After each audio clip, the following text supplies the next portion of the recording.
हाँ जी Dinesh ji. Voice okay. हाँ जी शालिनी जी, वॉइस ओके है।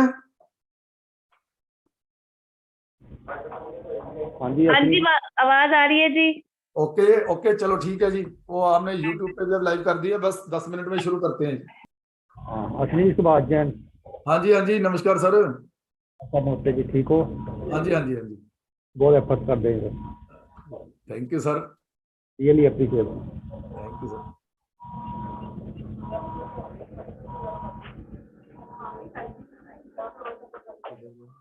कोई नहीं कोई नहीं, चलने दो। हाँ हाँ हाँ, और फिर बाद में दिक्कत आएगी ना। ठीक है। हम अभी यूट्यूब पे भी लाइव हैं, लेकिन जो यूट्यूब का प्रैक्टिकल सेशन है वो एग्जैक्टली 10:30 पे शुरू होगा विद अशोक बत्रा जी। तो हमने आज इसलिए यूट्यूब को पहले ही लाइव कर दिया, ताकि किसी को भी कोई दिक्कत आती है तो वो अपना लॉगिन कर सके टाइमली। भाई क्या हाल है?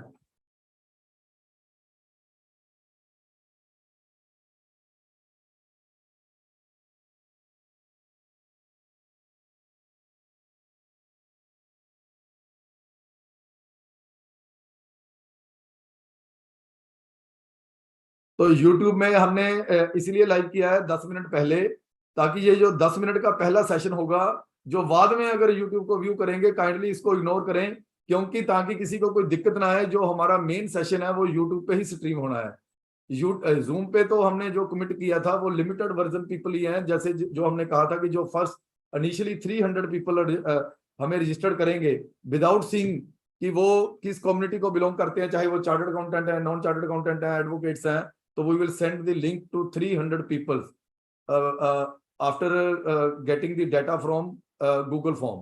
गूगल फॉर्म हमने इसीलिए भरवाया था, उनको हमने लिंक भेजे हैं। वही लोग सिर्फ यूट्यूब पे आएंगे, बाकी सब लोग यूट्यूब पे ही हैं।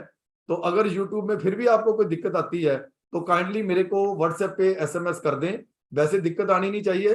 हमने 10 मिनट इसको पहले इसीलिए लॉगिन किया है, ताकि आप जो सीमलेसली इसको स्ट्रीमिंग को देख सकें और ज्वाइन कर सकें।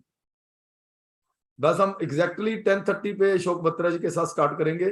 गिरीश हुज्जा जी का अनदर सेशन जो उनकी अपनी सोसाइटी है टेल्स, उसके ऊपर चल रहा है, जिसमें गुरुजी पैटर्न है और रवि गुप्ता जी हमारे जो गुरुजी के को ऑथर हैं, वो उस कमेटी के प्रेसिडेंट और चेयरमैन हैं, और अरुण हुज्जा जी उसके जनरल सेक्रेटरी हैं। तो गुरुजी का फर्स्ट प्रोग्राम उस पे होता है, तो वो गुरुजी का ऑलरेडी लाइव है। तो गुरुजी उधर से कंक्लूड करके हम गुरुजी के ऑफिस में ही कब्जा करके बैठे हैं आज, वहां से ही उनको लाइव करेंगे। तो वैसे जैसे ही गुरुजी उधर से कॉन्फ्रेंस रूम से फ्री होके आते हैं तो वो हमारे साथ ज्वाइन करेंगे एग्जैक्ट 11:30 और 5 मिनट्स प्लस माइनस। तो अशोक बत्रा जी को हम अभी जल्दी ही लॉगिन कर रहे हैं।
हाँ जी, गुड मॉर्निंग।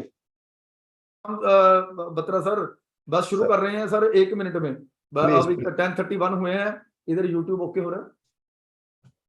1 मिनट यूट्यूब का मैं चेक कर लूं साथ में। Please please.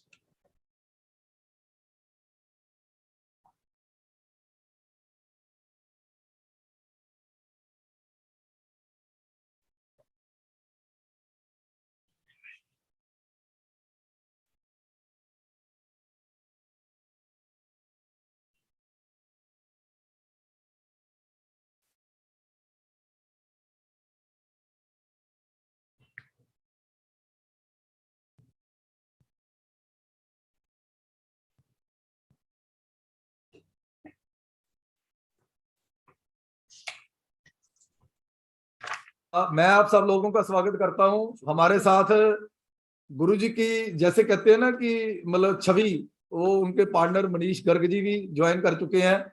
वो भी साथ में बैठे हैं और गुड़ के साथ मीठा खिला के बजट का आगाज कर रहे हैं। इतना मीठा बजट है नहीं है जितना इन्होंने कर दिया, पहले पूरा डिब्बा रख दिया गुड़ का हमारे साथ। और संजय जी की विरासत संभालने के लिए ऋषभ अग्रवाल जी, जो आजकल इंटरनेशनल टैक्सेशन का भी सारा देख रहे हैं, तो ऋषभ जी भी हमारे साथ बैठे हैं। आप इनकी डेली वीडियोस देखते होंगे, जो ये अपना दुबई के टैक्सेशन के रिलेटेड या इंटरनेशनल टैक्सेशन के ऊपर सीरीज ये लॉन्च करते रहते हैं। हमारे पूजनीय जीएसटी गुरु जी अशोक बत्रा जी हमारे साथ जुड़ चुके हैं। गिरीश ऊजा जी हमारे साथ जुड़ रहे हैं अभी आफ्टर 45 और 1 आवर। तो जितने भी पैनलिस्ट में हैं, चाहे वो भूपिंदर दीक्षित जी हैं, या हमारे चेयरमैन जो सीए एसोसिएशन के सीके कौल जी, वो हमारे साथ जुड़ चुके हैं। सीके कौल जी हमारी सीए एसोसिएशन के चेयरमैन हैं। देन दिनेश शर्मा जी हमारे एनआईआरसी मेंबर। देन एक मिनट, देन राजेंद्र नारंग जी, जो हमारे पूर्व एनआईआरसी मेंबर हैं। ऋषभ अग्रवाल जी, शालिनी गुप्ता जी एनआईआरसी मेंबर, अश्विनी रणदेव जी, सब हमारे साथ जुड़ चुके हैं। मैं सबका स्वागत करता हूं हमारे इस प्रोग्राम में, जो हमने गुरुजी के साथ यूनियन बजट 2023 के रिगार्डिंग रखा है।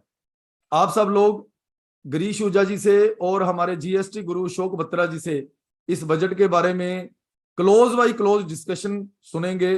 कल हमारा प्रोग्राम था ओवरव्यू के रिलेटेड, कि बजट में ओवरव्यू क्या आया, क्योंकि हर बंदे के जहन में ये रहता है कि जो बजट आया, हमसे कोई हमारे क्लाइंट पूछते हैं या और लोग पूछते हैं तो इस बजट में क्या है, तो हम उसका ओवरव्यू दे सकें।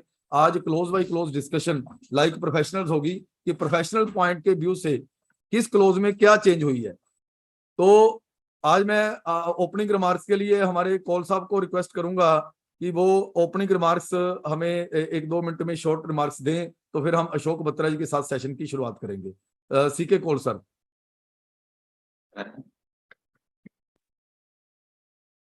हाँ जी सर, हाँ जी, ओके सर। नमस्कार। नमस्कार सर। मैं सबका अभिनंदन करता हूं और वेलकम करता हूं अशोक बत्रा जी को, जो हमारे गाइडिंग फोर्स हैं जीएसटी के। और मुझे पूरा उम्मीद है कि इस साल के जो क्लॉजेस हम अच्छे से समझेंगे, उसके बेनिफिट्स हमारे क्लाइंट्स को भी मिलेंगे।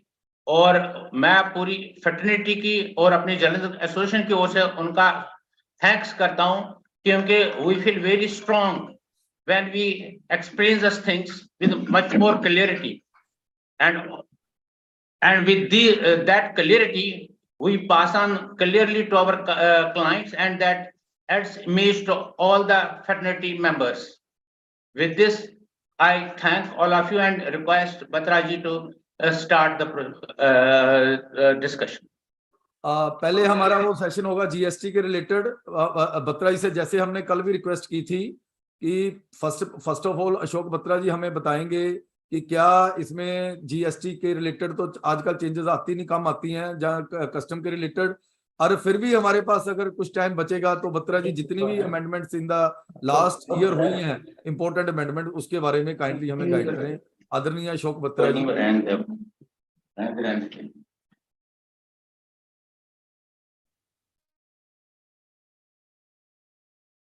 म्यूट हो बत्रा सर, म्यूट हो आप।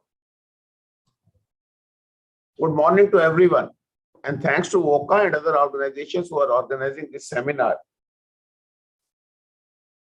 जैसे जिंदल जी ने कहा कि बजट में चेंजेस कम आती हैं, ऐसा नहीं है, because the budget is being presented by the union government, and we all know with regard to the key areas like exemption, taxability, etc., the power has been given to the GST Council. So unless the council does not recommend anything, there cannot be any proposed amendment in the finance bill, of course, which is being enacted becomes an act. So with this background, you will appreciate whenever the GST Council suggests certain changes, which cannot be executed through the delegated legislation by issuing a notification or amending the rules, which require amendment in the statutory provisions, all those changes are being proposed in the finance bill. And therefore, you will see whatever has been recommended by the GST in the preceding year, including and mainly GST Council meeting 48, all those amendments have been proposed in this finance bill so that whatever has been suggested or recommended by the GST Council, that can be implemented. First of all, when I was looking at the finance bill, I was looking at two very, very important issues, and I'm highly disappointed that none of them has been shared by the finance minister in this. One, I was thinking there must be a roadmap for the formation of the GST tribunal. Now it is more than 5.5 years since the GST has been introduced, but unfortunately, the tribunals have not been in place. My expectation was some roadmap will be given, which will provide relief to the professionals as well as the taxpayer, those who have to run to the High Court for each and every issue because the tribunal is not available right now.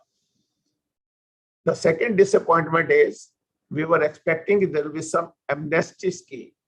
The amnesty scheme is being introduced, but that is only for the purpose of reducing litigation between the government department with regard to arbitration pending before two authorities. Unfortunately,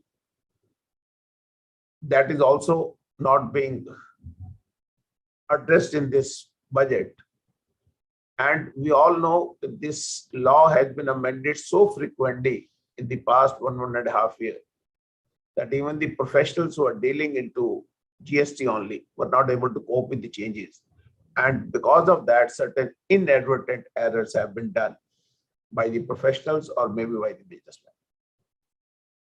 So in my humble opinion, this was the time when this amnesty should have been there, where those errors are totally bona fide and not intentional. But in any case, even that amnesty is not there. Now, friends, when I was giving the overview yesterday, I was thinking there are only 15 changes in CGST and 2 changes in IGST. No doubt the numbers are correct. But when we analyzed it in detail, we could find these changes are having a long implications and having a very wide repercussion as compared to what I was initially thinking when I was going through the clauses which have been suggested. So with regard to first clause 128, which proposed to amend section 10, which deals with the composition dealer. 2 subsection, section 10 within bracket 2 and section 10 within bracket 2 capital A is proposed to be amended, and the word goods or is proposed to be deleted. Now, what is the implication of this? We all understand any person who was supplying goods through the economic commerce operator was not allowed to opt for the composition scheme. Or you can say differently, composition dealer was not allowed to sell or supply his goods through the electronic commerce operator, ECO. With this proposed amendment, this has been made possible that any dealer who is supplying goods through electronic commerce operator can opt for the composition scheme. This is very important change because we all understand now the role of e-commerce operator is on the rise. I have shifted to Gurgaon very recently, 6 months down the line, and you won't believe we are getting each and everything through these electronic commerce operators only, because the vendors are not allowed to enter into the society. So obviously, with the advent of these kind of societies and with the kind of increase in the business of electronic commerce operator, it is a big relief to the small traders who want to sell the goods through the electronic commerce operator and at the same time doesn't want to involve into the detailed nitty-gritties of the GST complicated law, and they want to opt for the composition scheme. So in my humble opinion, though it appears to be a small change, but it will have a long and very wide repercussion on the small businessmen who intend to sell the goods through electronic commerce operator and want to opt for the concessional rate of tax, that is composition scheme only. Now, friends, we move to second amendment, which is in section 16. 16 deals with the input tax credit. So there cannot be any finance bill where these provisions are not being triggered, particularly with regard to ITC. Two changes are being proposed, and the changes are in second proviso to section 16(2) and third proviso to section 16(2). We all know section 16(2) prescribes conditions for the availment of credit. Second provision says, in case you fail to make the payment within 180 days, then you have to add the amount of tax along with interest in your output tax liability. Now, with the filing of return, because 123 has never been implemented, and there has been change in the last month only, Rule 37 is being introduced, which talk about payment of tax with interest. So there seems to be a conflict between the provision and the rule. So obviously now they have aligned second proviso with Rule 37 and has provided that rather than that liability being added to your output tax liability and to be paid along with the interest, now you shall pay the tax along with the interest. So we can say it is only a technical proposal wherein this section has been aligned with the rule. But when I go to the third proviso, I'm really surprised. And I was thinking why this change is being made. Earlier on, it says the payment must be made. Now it says the payment must be made to the supplier. So how does it make a difference? I'm making a payment for the supplies. So then obviously payment has to be made to the supplier. So I was just thinking, why the word to the supplier? But by adding the word to the supplier, it has given manifold implication if you look it very minutely. Sometimes I am in dispute with the landlord and I make payment to the court of a disputed rent. Sometimes there's a garnishee order. My court has told me not to make payment to the supplier, but make payment to the court. Forget about all these things. Even under section 79, which is the recovery section, I am being directed by the department that your account is being, your data is being attached, you make payment to the department. So can we say by making this change that the supply must be made to the supplier, payment must be made to the supplier, does the government doesn't want to give the credit benefit if the payment has been made to the court, maybe under garnishee order, maybe otherwise, or to the government or the venue under section 79 recovery proceeding when my account is being attached? In my humble opinion, all these situations, payment is being received by the court or the department on behalf of the supplier only. So it should be treated as a deemed payment to the supplier and my credit cannot be denied. And that seems to be logical because I am satisfying all the conditions of 16(2). and the payment is being made to the court or the third party simply because of the provisions or implication of the law. So in my humble opinion, this change, which appears to be a very small one, may have a far-reaching consequences, and it may open plethora of litigation in the times to come. I hope I am able to make it point very clear. Then comes section 70. The next change proposed by clause 130 is under section 17. Section 17 deal with the apportionment of credit. When I am using the supply of goods and services for business as well as for non-business purposes, then 17(1) is applicable. And when I am making it taxable and exempted supply, then 72 is applicable. And for the purpose of calculation of exempted supply, I have to go to the section 17(3).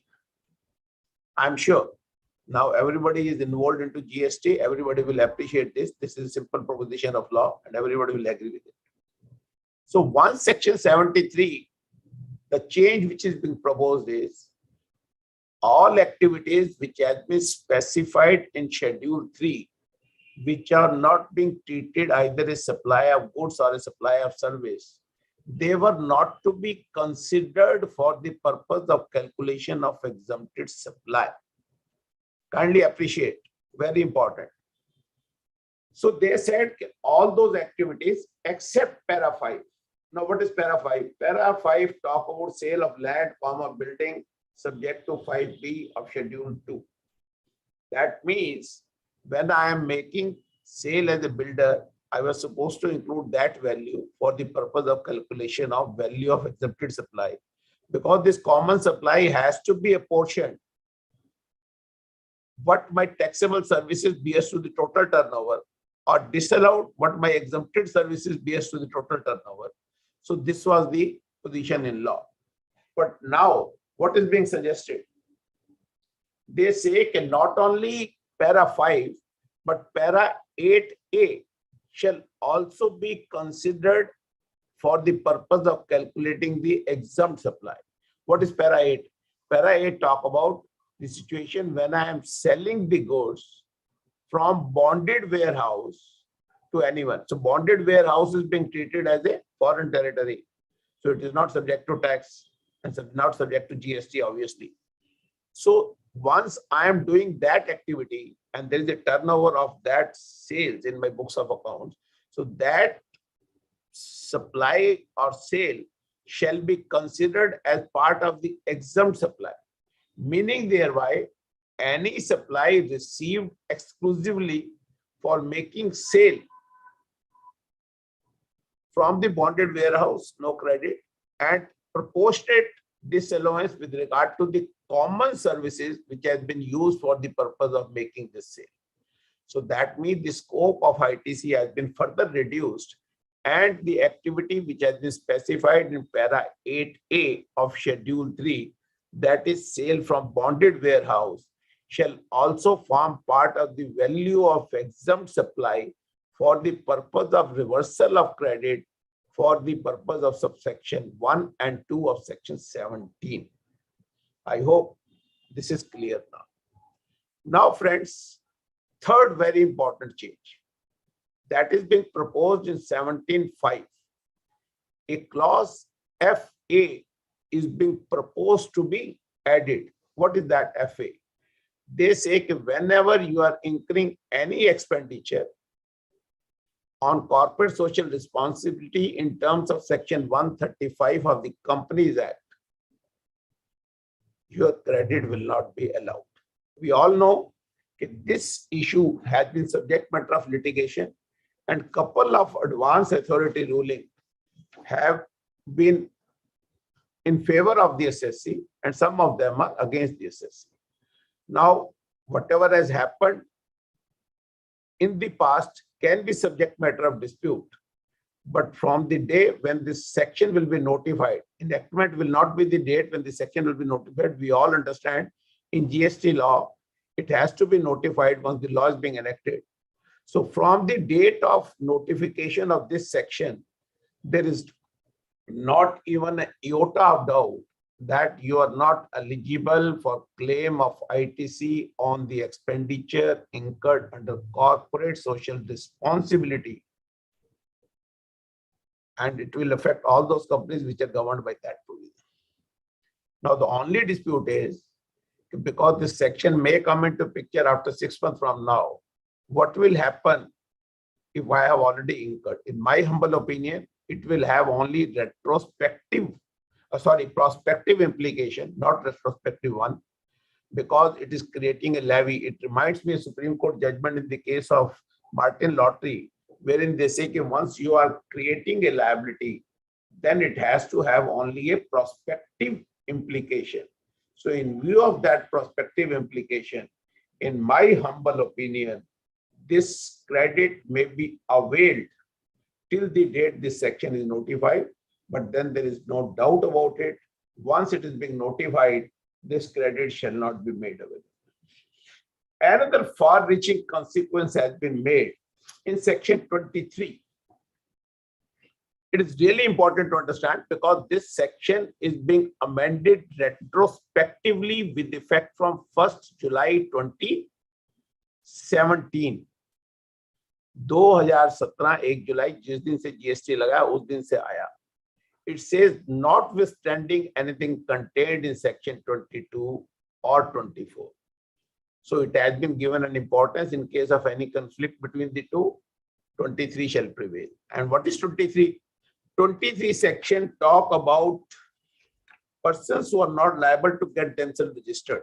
And there have been two kind of persons who were given the exemption. And one was any person who is engaged exclusively in the business of supplying goods and services are both, and that are not liable to tax. And second was an agriculturist to the extent of supply of produce out of cultivation of land. Now let us see if section 22(1), what does it say? If your aggregate turnover exceeds the taxable quantum, you are duty bound to seek registration. Aggregate turnover includes the definition of agriculture. Aggregate turnover includes exempt supply also. So if I am dealing in exempt supply and my turnover is more than that, then 22(1) require me to get myself registered. Similarly, when we go to 24, if I am liable to pay any liability at a reverse charge, I am compulsorily required to get myself registered.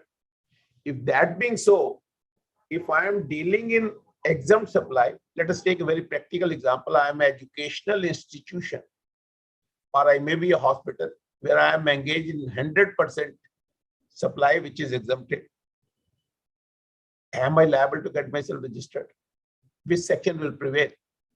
Because 22 comes first, 23 is in the middle, and 24 comes subsequent to 23. If go by chronologically, then 22(1) comes first. My turnover is more than 10 crore. I am liable to get myself registered. And in case I go to 24 with specific section, and the specific section always prevail over the general section. If I am liable to pay tax under RCM, then I am liable to get myself registered. So this amendment, which is being proposed from 1st July 2017, will have a very huge implication on those who are engaged into the business of providing supplies of services, supply of goods or services which are exempted. So now, because this section is notwithstanding, there is no change in the body of the language. Only first thing is there. Otherwise, if you compare the body of the language of the section, it is absolutely same. So therefore, now this section will prevail. So once you are exempted under section 23(1), covered in clause 1 or 2, even if you are liable to pay tax under RCM and liable to get yourself registered in 24, you need not get yourself registered. But then we should not be happy if this is such a wide implication, a proposed amendment which will help the educational institution or the hospitals. ऐसा नहीं है, क्योंकि कोई भी ऐसा hospital या कोई भी ऐसी एजुकेशनल इंस्टीट्यूशन नहीं होगी जिनकी बाकी को टैक्सेबल सप्लाई नहीं होगी. So they may be registered.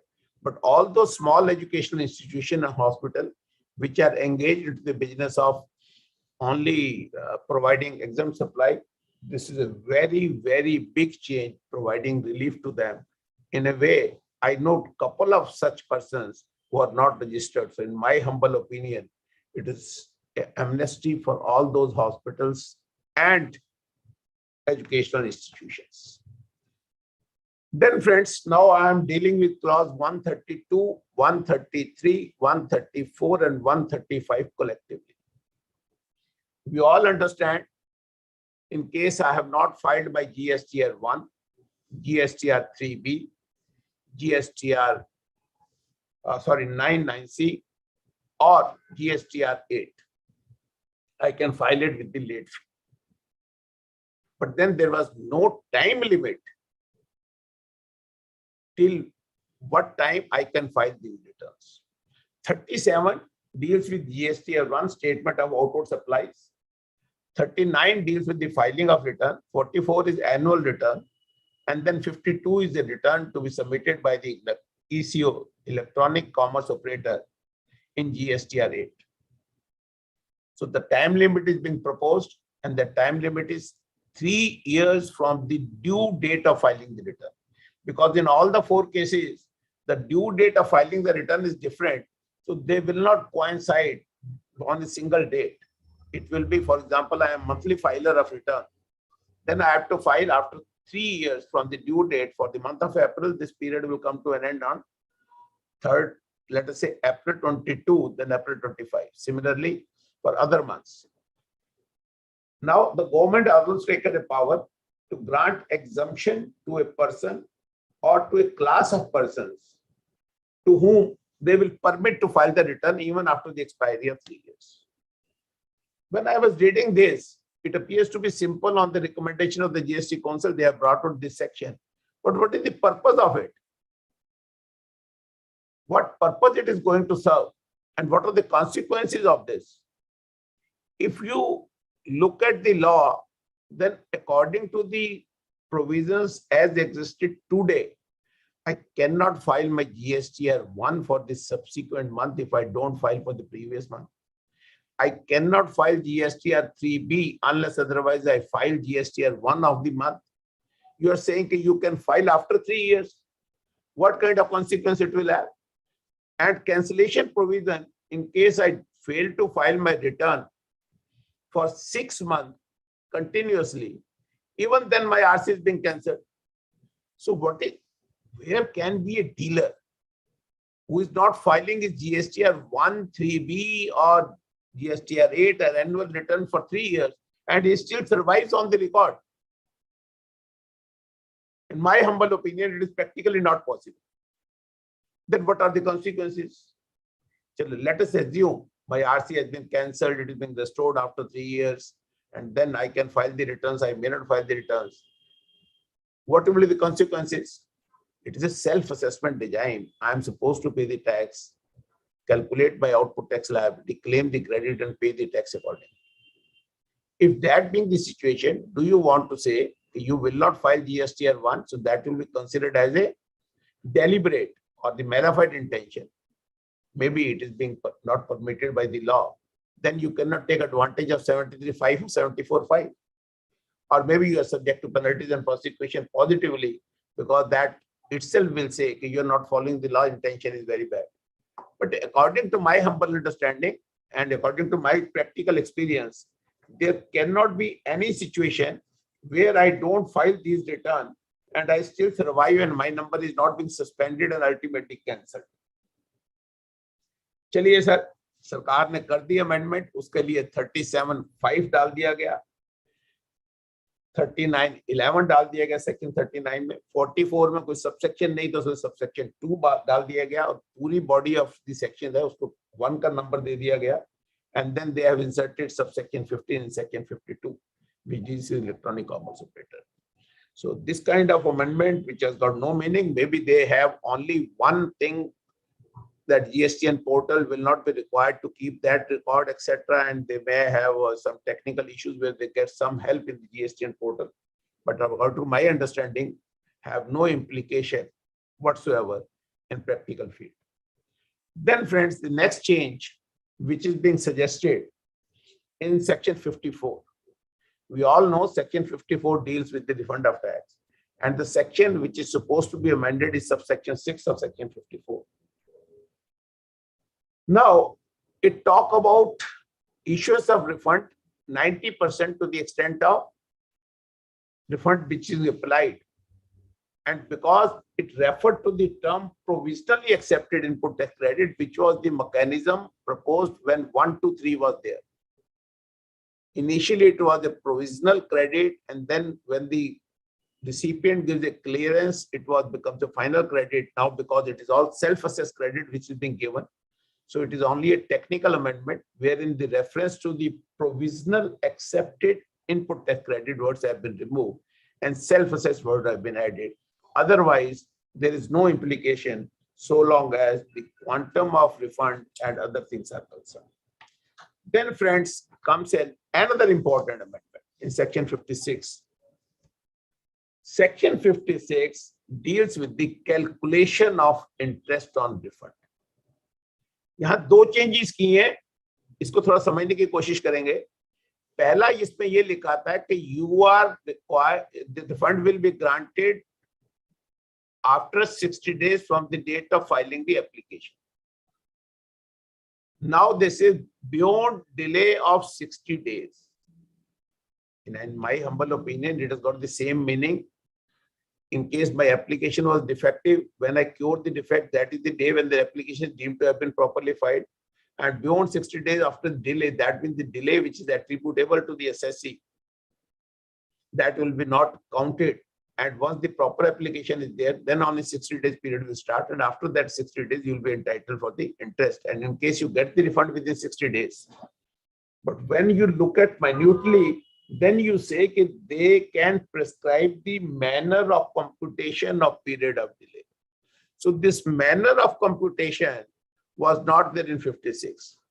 Now, you have been filing the application, and I am sure all of us who are dealing in GST now have a practical experience. This time limit was never adhered to by the department. Have anybody has got the refund within 90 days?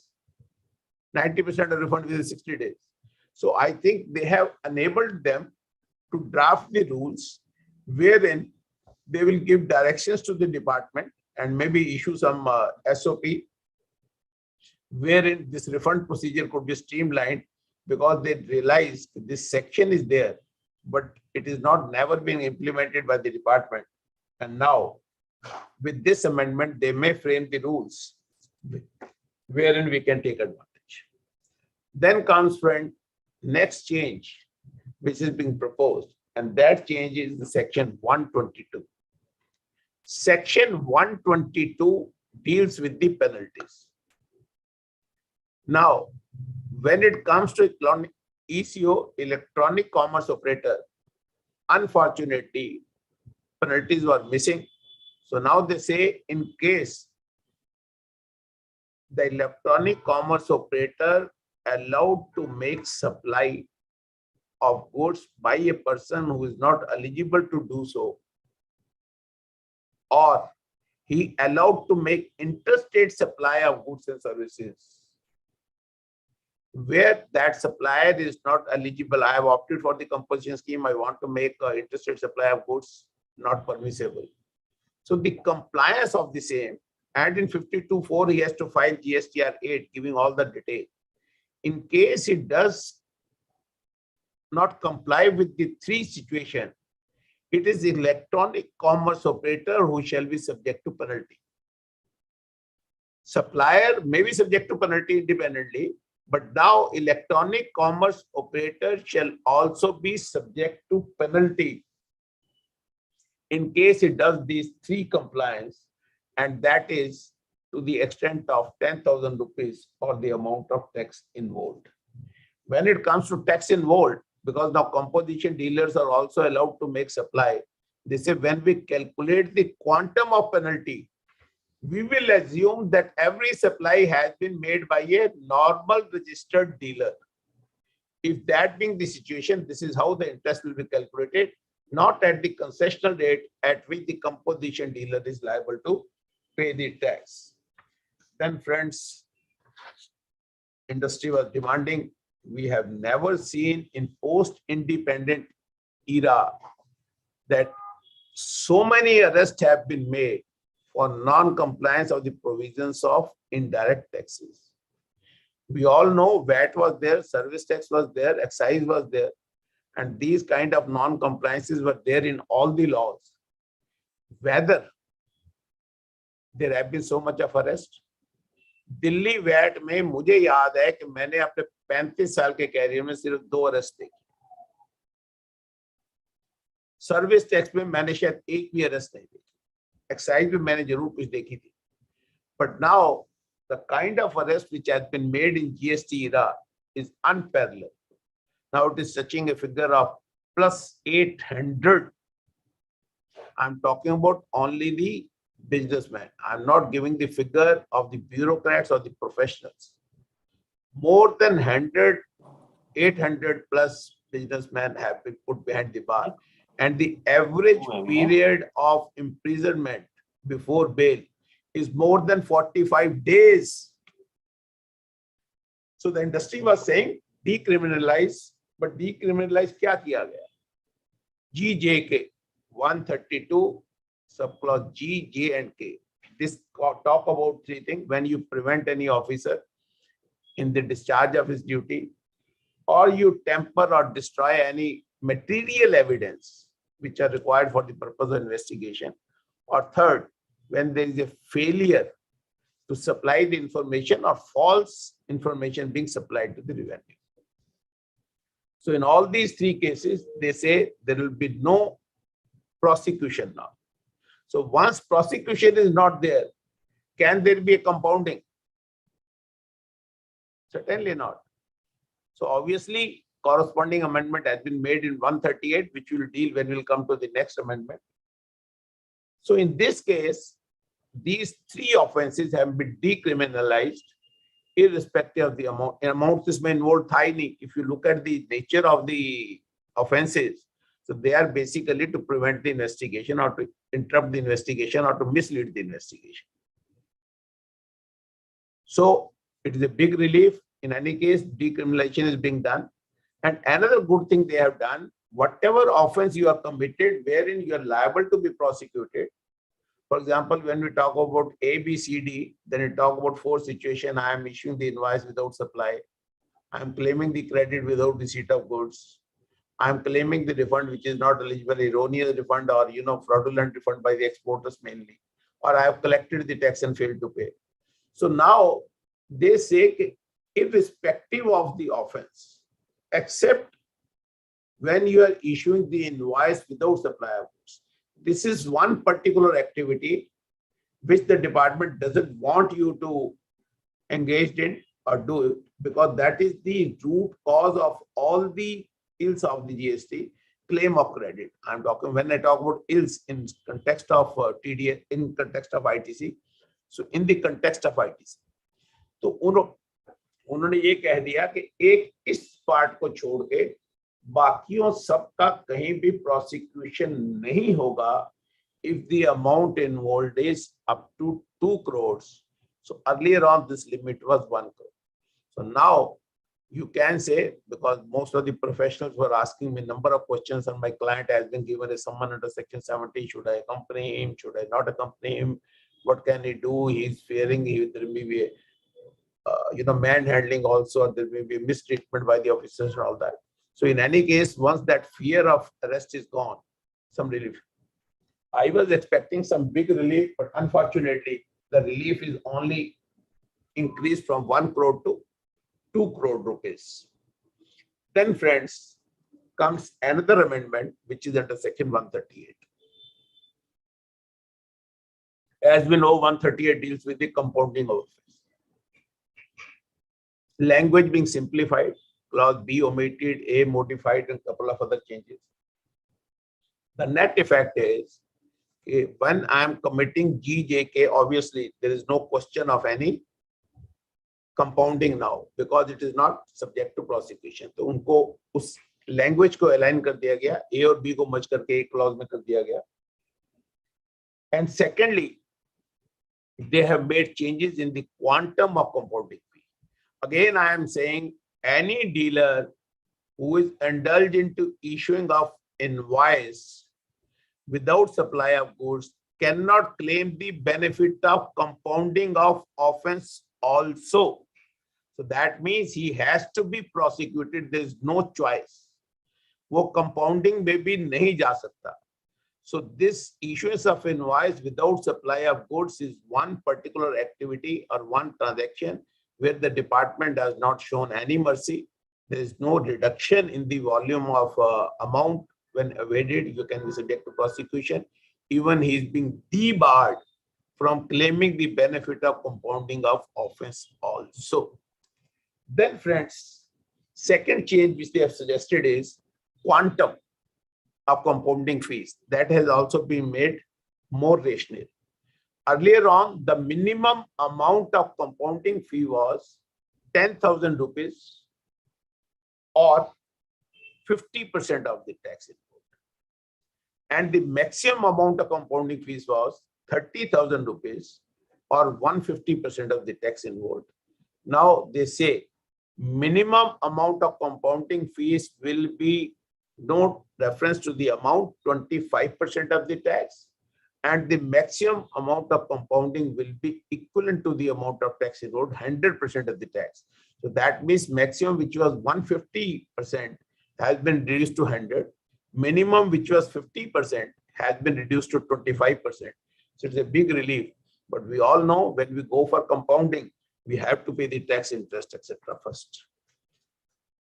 Then comes another amendment wherein a new section 158A is being proposed. To be very frank, मैं कल से सोच रहा हूं, कल से मैं इसको 3 बार पढ़ चुका हूं, मुझे नहीं समझ में आया कि इस सेक्शन का पर्पस क्या है. First of all, this section is notwithstanding to section 133, 152 and 158. Section 133 talk about liability of officer and certain other persons. Some protection has been given to the departmental officer. 152 talk about bar on disclosure of information. You are in possession of the information and that you cannot disclose in the media, etc. Then 158 was disclosure of information by public interest. Wherever they got an information, they fear if this information goes public, the gentleman may pay the tax. So there are certain information. So this section 158 capital A starts with the word notwithstanding anything contained in 132, 152 or 158. So this provision shall apply. Now what they say? They say that they can share the information with regard to the information given by the supplier in his return, in his registration application, in GSTR 1, in his e-invoice or in his e-way bill, and where the name of the recipient is being disclosed. So they have to seek permission from the supplier or the recipient. Then they say in subsection 3 that the government or the common portal shall not be responsible in case there is a liability arises because of these sharing of information. Now, my first question is, if you want to have an information with the consent of the supplier or recipient, who will provide you that consent? If you are at my mercy and I am being asked to give the information, I will certainly not like my name of the customer should go public. Or as a supplier, I don't want to say that I have purchased this machine, which may be the monopoly or sort of a thing, and I want to take advantage in my business. So intent is very clear. They want to share this information with the other portal. For example, they want to share this data with the custom authority, with income tax department, with company of corporate affairs and all that. So intent may be that, but the way this section is being drafted, I really wonder whether this can see the light of the day.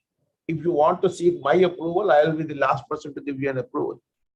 And then you are worried about any action taken by such person against you in the court of law, and you say the government or the portal shall not be responsible. Third, you are saying that my GST liability is already there, it will be there. Of course, if IBC proceedings are going on, can you say this liability will continue till that stage? If there is a reduction in the liability by IBC, you have already issued a circular. How can you do that? But anyway, friends, I'll suggest and request everyone, in case anybody has any better idea about this section and its usefulness and its practicalness, I'll be very happy to hear from that gentleman. My mobile number is 9811069299. You can call me and give me this, because I really fail to understand after reading this 3 times what is the objective which it is going to have, because it is not practically implemented, because you are at my mercy. Now, friends, we are coming to the last amendment proposed in CGST Act, that is in Schedule 3. And this is very interesting and important. Schedule 3 was amended on 1st February 2019, wherein para 7 and 8 was included therein. Para 7 and 8 in itself create 3 activities. One, when I am buying the goods out of taxable territory of India and selling it or supplying it outside taxable territory. For example, I am buying the goods from Dubai and selling it in USA, or buying it from China and supplying it to Pakistan or maybe somewhere else, because Pakistan, you can't have this route of India. So I may buy from China and supply it to any other country for that matter. Then the second situation was when I am making a high sea sale. High sea sale is a term used in the pre-GST era, when the goods have crossed the custom frontier of the foreign company, but it has not touched the custom frontier of India. In the meanwhile, I enter into an agreement with the intending buyer. And because the goods are in the seas where no act is applicable, because your act is applicable only to 200 nautical miles of your territory. So even that was not subject to GST. And the third supply was when I was selling the goods from bonded warehouse, which I have referred when I was dealing with the 17(3) section. I told you the 17A supply will be treated for the purpose of calculation of exempt supply. So these 3 activities were neither being treated as supply of goods, not being treated as supply of service. So the question of GST liability does not arise at all. But this amendment was with effect from 1st February 2019. So bureaucrats, as usual, were of the view, if that being the situation, what about the taxability between the period 1st July 2017 to 31st January 2019? Is it subject to GST? Yes, the department was thinking though, because I am handling a couple of show cause notices on that. In one of the show cause notice, when pre-show cause notice consultation was given to me, DRC01, I went to the commissioner. I told him, sir, kindly appreciate, there is no change in the charging section. There is no change in the definition of supply, which is subject matter of taxation by taxable event is supply. And whatever change is very interesting, you will observe, and I'm sure you will watch for it. If you look at the changes which are being proposed in section 7, 6 amendments are being proposed and have already been done. They are all with effect from 1st July 2017. So once your supply section, if amended, is applicable from 1st July 2017, and there's no change in the charging section since 1st July. So how can it is possible that a supply made on or after 1st February 2019 is neither a supply of goods nor a supply of service, but prior to that, it is subject to GST. But anyway, as the things goes, bureaucrats will act in a bureaucratic manner, and the government is already aware of it and fed up from these guys.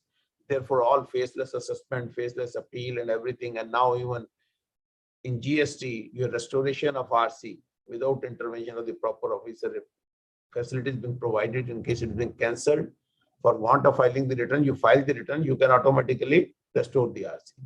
So in any case, so that was the issue. And now the government realized, I think 1st February 2019 में जो भी amendment हुई बिना सोचे समझे, और उसी की वजह से ये सारी sections आ रही हैं.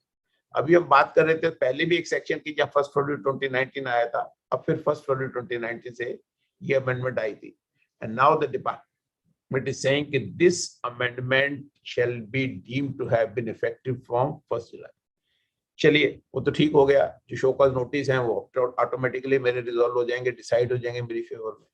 But then subsection 2 says wherever you have paid the tax you cannot claim refund of that. अरे भाई मुझे ये समझाओ, ये तीनों ट्रांजैक्शंस में क्या मैं कस्टमर से टैक्स कलेक्ट कर सकता हूं? When I am making a high sea sale, I am paying tax out of my own pocket. When I am making sale from one country to another country, I am paying tax out of my own pocket, because whatever tax I will charge, those companies or the supplier located in those companies will not get benefit out of that. उनको कोई credit थोड़ी मिलना है Indian GST का. And third situation is bonded warehouse again. So wherever I have paid tax in these three transactions, fortunately or unfortunately, the incidence of tax has been borne by me only.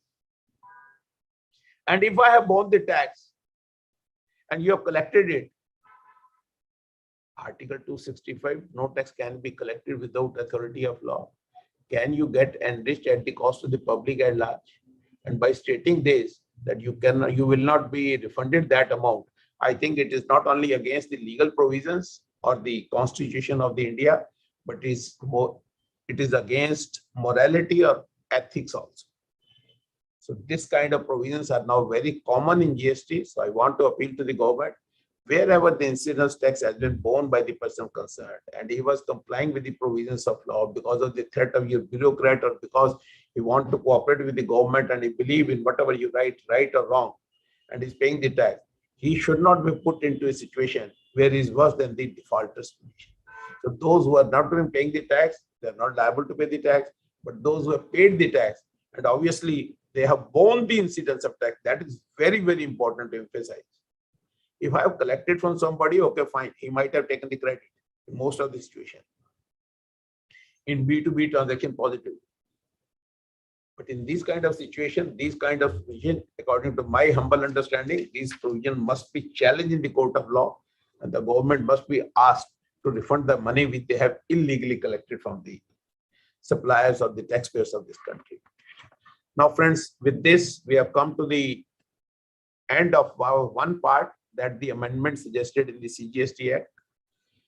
Now we'll come to the amendment which has been proposed in IGST Act, which are only 2 in number, but having huge implications.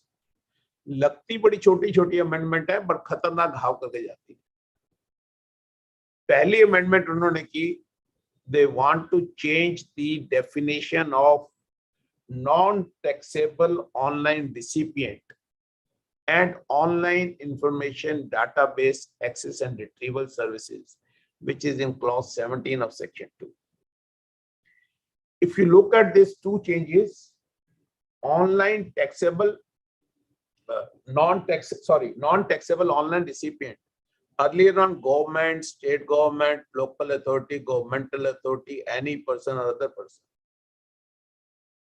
who have been receiving these services as a recipient in the course of other than business, industry, commerce, or profession. If those were the persons who are receiving these services of online information database and access retrieval service, which definition is also being amended, and the term which is there, which says it is automatic, essentially automated and involving minimal human intervention, is also being deleted.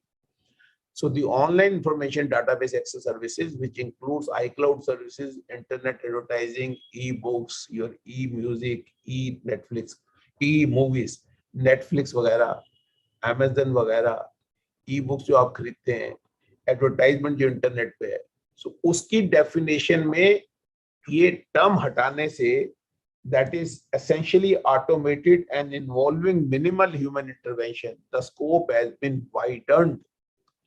And the recipient, rather than using those 5 terminology, now what they are saying, any unregistered person. चलिए यहाँ तक भी ठीक था. Then the condition that those services must be. पहुंच चुके हैं. प्रणाम जी गुरुजी. सर इंडिकेशन मिल गया है। लिस्ट करने दो यार। नमस्कार सर। नमस्कार सर। नमस्कार जी, नमस्कार नमस्कार सर। इंडिकेशन मिल गया है सर, 2-3 मिनट से ज्यादा नहीं लूंगा, कंक्लूड करूंगा। नहीं, आप लीजिए, मेरे को 5 मिनट का एक कॉफी पीने दीजिए, ले लीजिए। हाँ, आराम से आप भी कॉफी पीजिए, मैं भी थोड़ा पानी पी लेता हूँ, 5 मिनट में खत्म करते हैं। चलिए, एक ही चेंज भी रह गई है। So the condition that such services must be received other than by way of commerce, industry, profession is also being deleted. Meaning thereby, so now any unregistered person receiving supplies of online information database access and retrieval services, the tax liability has to be discharged by the supplier of service. So the tax liability has to be discharged by the Netflix, Amazon, etc. So this is a big change, and it will affect all those content providers on the internet who are being covered in OIDR. So they have to discharge the liability for more activities and in respect of more persons also as a recipient. Then friends, I'm talking about the last amendment that is being proposed under section 12, subsection 8 of IGST Act, which deals with the place of supply. This section deals with the place of supply when the transportation of goods is involved. So transportation of goods by road, they say the place of supply is the place of registered person in case he is registered, and in case he is not registered, then the place of supply where the goods are handed over for the transportation. Place of supply is the place where he is registered. Now I'll come to the specific situation. I am a transporter in Delhi. I am engaging B transporter. These goods must be transported to a country outside India. So on 1st February, again, जैसे मैंने कहा था 1st February schedule 3 में था, यहाँ भी एक amendment आई थी 1st February 2019 को, जहां उन्होंने एक प्रोविजो ऐड किया था कि once these goods are transported outside India, then the place of supply shall not be the place of registered person, but the place of supply shall be the place where the goods are destined. Now, an Indian exporter wants to send the goods in Nepal. So obviously, once it is a goods in Nepal, then the place of supply is Nepal. Place of supply transporter is in India. What does it mean? That means the place of supply is outside India. So it is a IGST supply. And once it is a IGST supply, you have to go to the portal and find out other territory, mention that, and you have to charge IGST. Then the question comes, because the supplier and recipient both are in Delhi, and he is paying IGST, which is using for the discharge of his CGST liability also. Will he be eligible for the claim of credit? Very recently, in the last month, the department has already issued a circular number 184 clarifying the position for the purpose of deciding whether it is an intrastate supply or intrastate supply. You have to see the location of the supplier and place of supply. If both are in the same state, it is intra, otherwise inter. So it is an interstate supply. You have to refer to the other country category, and then you have to charge IGST. In terms of ITC, they said in section 16 and 17, there is no condition of place of supply. If it is an input service, you can claim the credit, you can claim it. As a result of which the position gets clarified. But the question was, Delhi was not getting any tax, wherein they were supposed to provide the credit to that supplier because he was paying IGST and recipient was receiving IGST advice. So in order to ensure that the state is not getting the tax and IGST is being paid, and this is the central government, of course, as a businessman, I am paying the same amount of tax and I'm getting the same amount of credit. So there's no benefit to me, but it is between the governments only. If that being so they said that now that provision is proposed to be deleted. So now, even if the goods will be moving from Delhi to Nepal, you will be liable to pay only C and S. Delhi government will getting some tax, then they don't mind in giving the credit also. It's a well settled principle in B2B transaction. Government doesn't earn anything. If they earn anything, that they earn only from B2C transactions, only that is the income. In B2B, I create a liability one hand, and on the other hand, I collect the tax. So with this, I'm concluding my discussion because I have covered both the amendments in the IGST Act also. So in case organizer feel there is a time, in case you want to ask me any question with regard to this budget proposal, I'm here to answer it. And in case the time is not available, of course, you are all there to listen to Dr. Girish Ahuja.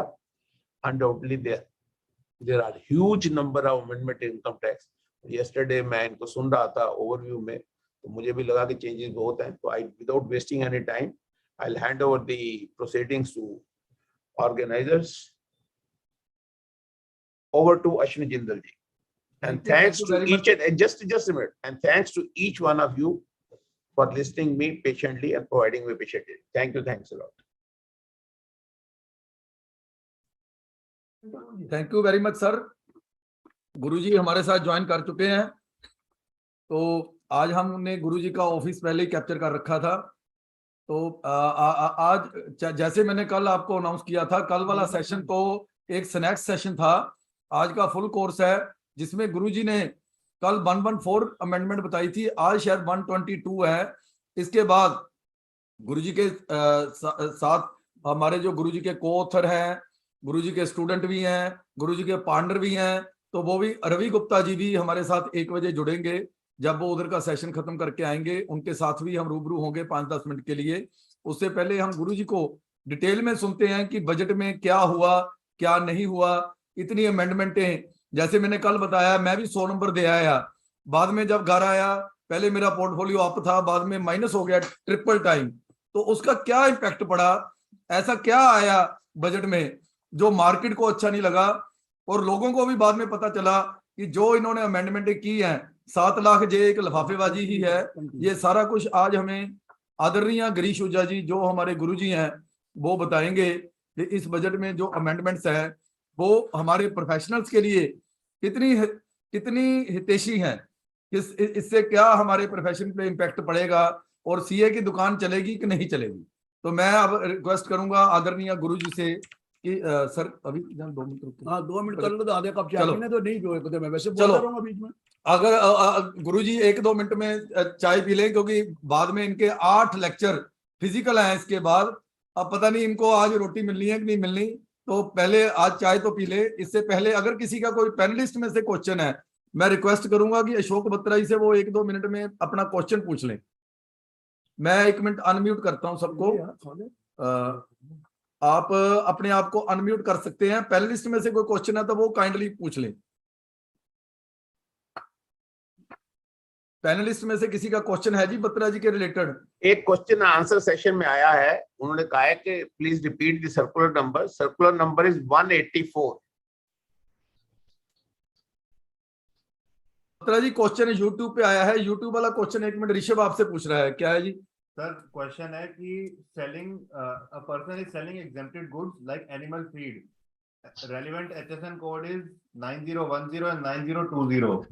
Are they not required to register themselves as per the new amendment in section 23? Yes, no requirement. Yes, no requirement. In case they are not engaged in any other supply which is taxable. So there is another question. They are asking that in section 132, 3 clauses have been omitted and it has been said to be decriminalized. But aren't those specific clauses anyway covered under the Indian Penal Code?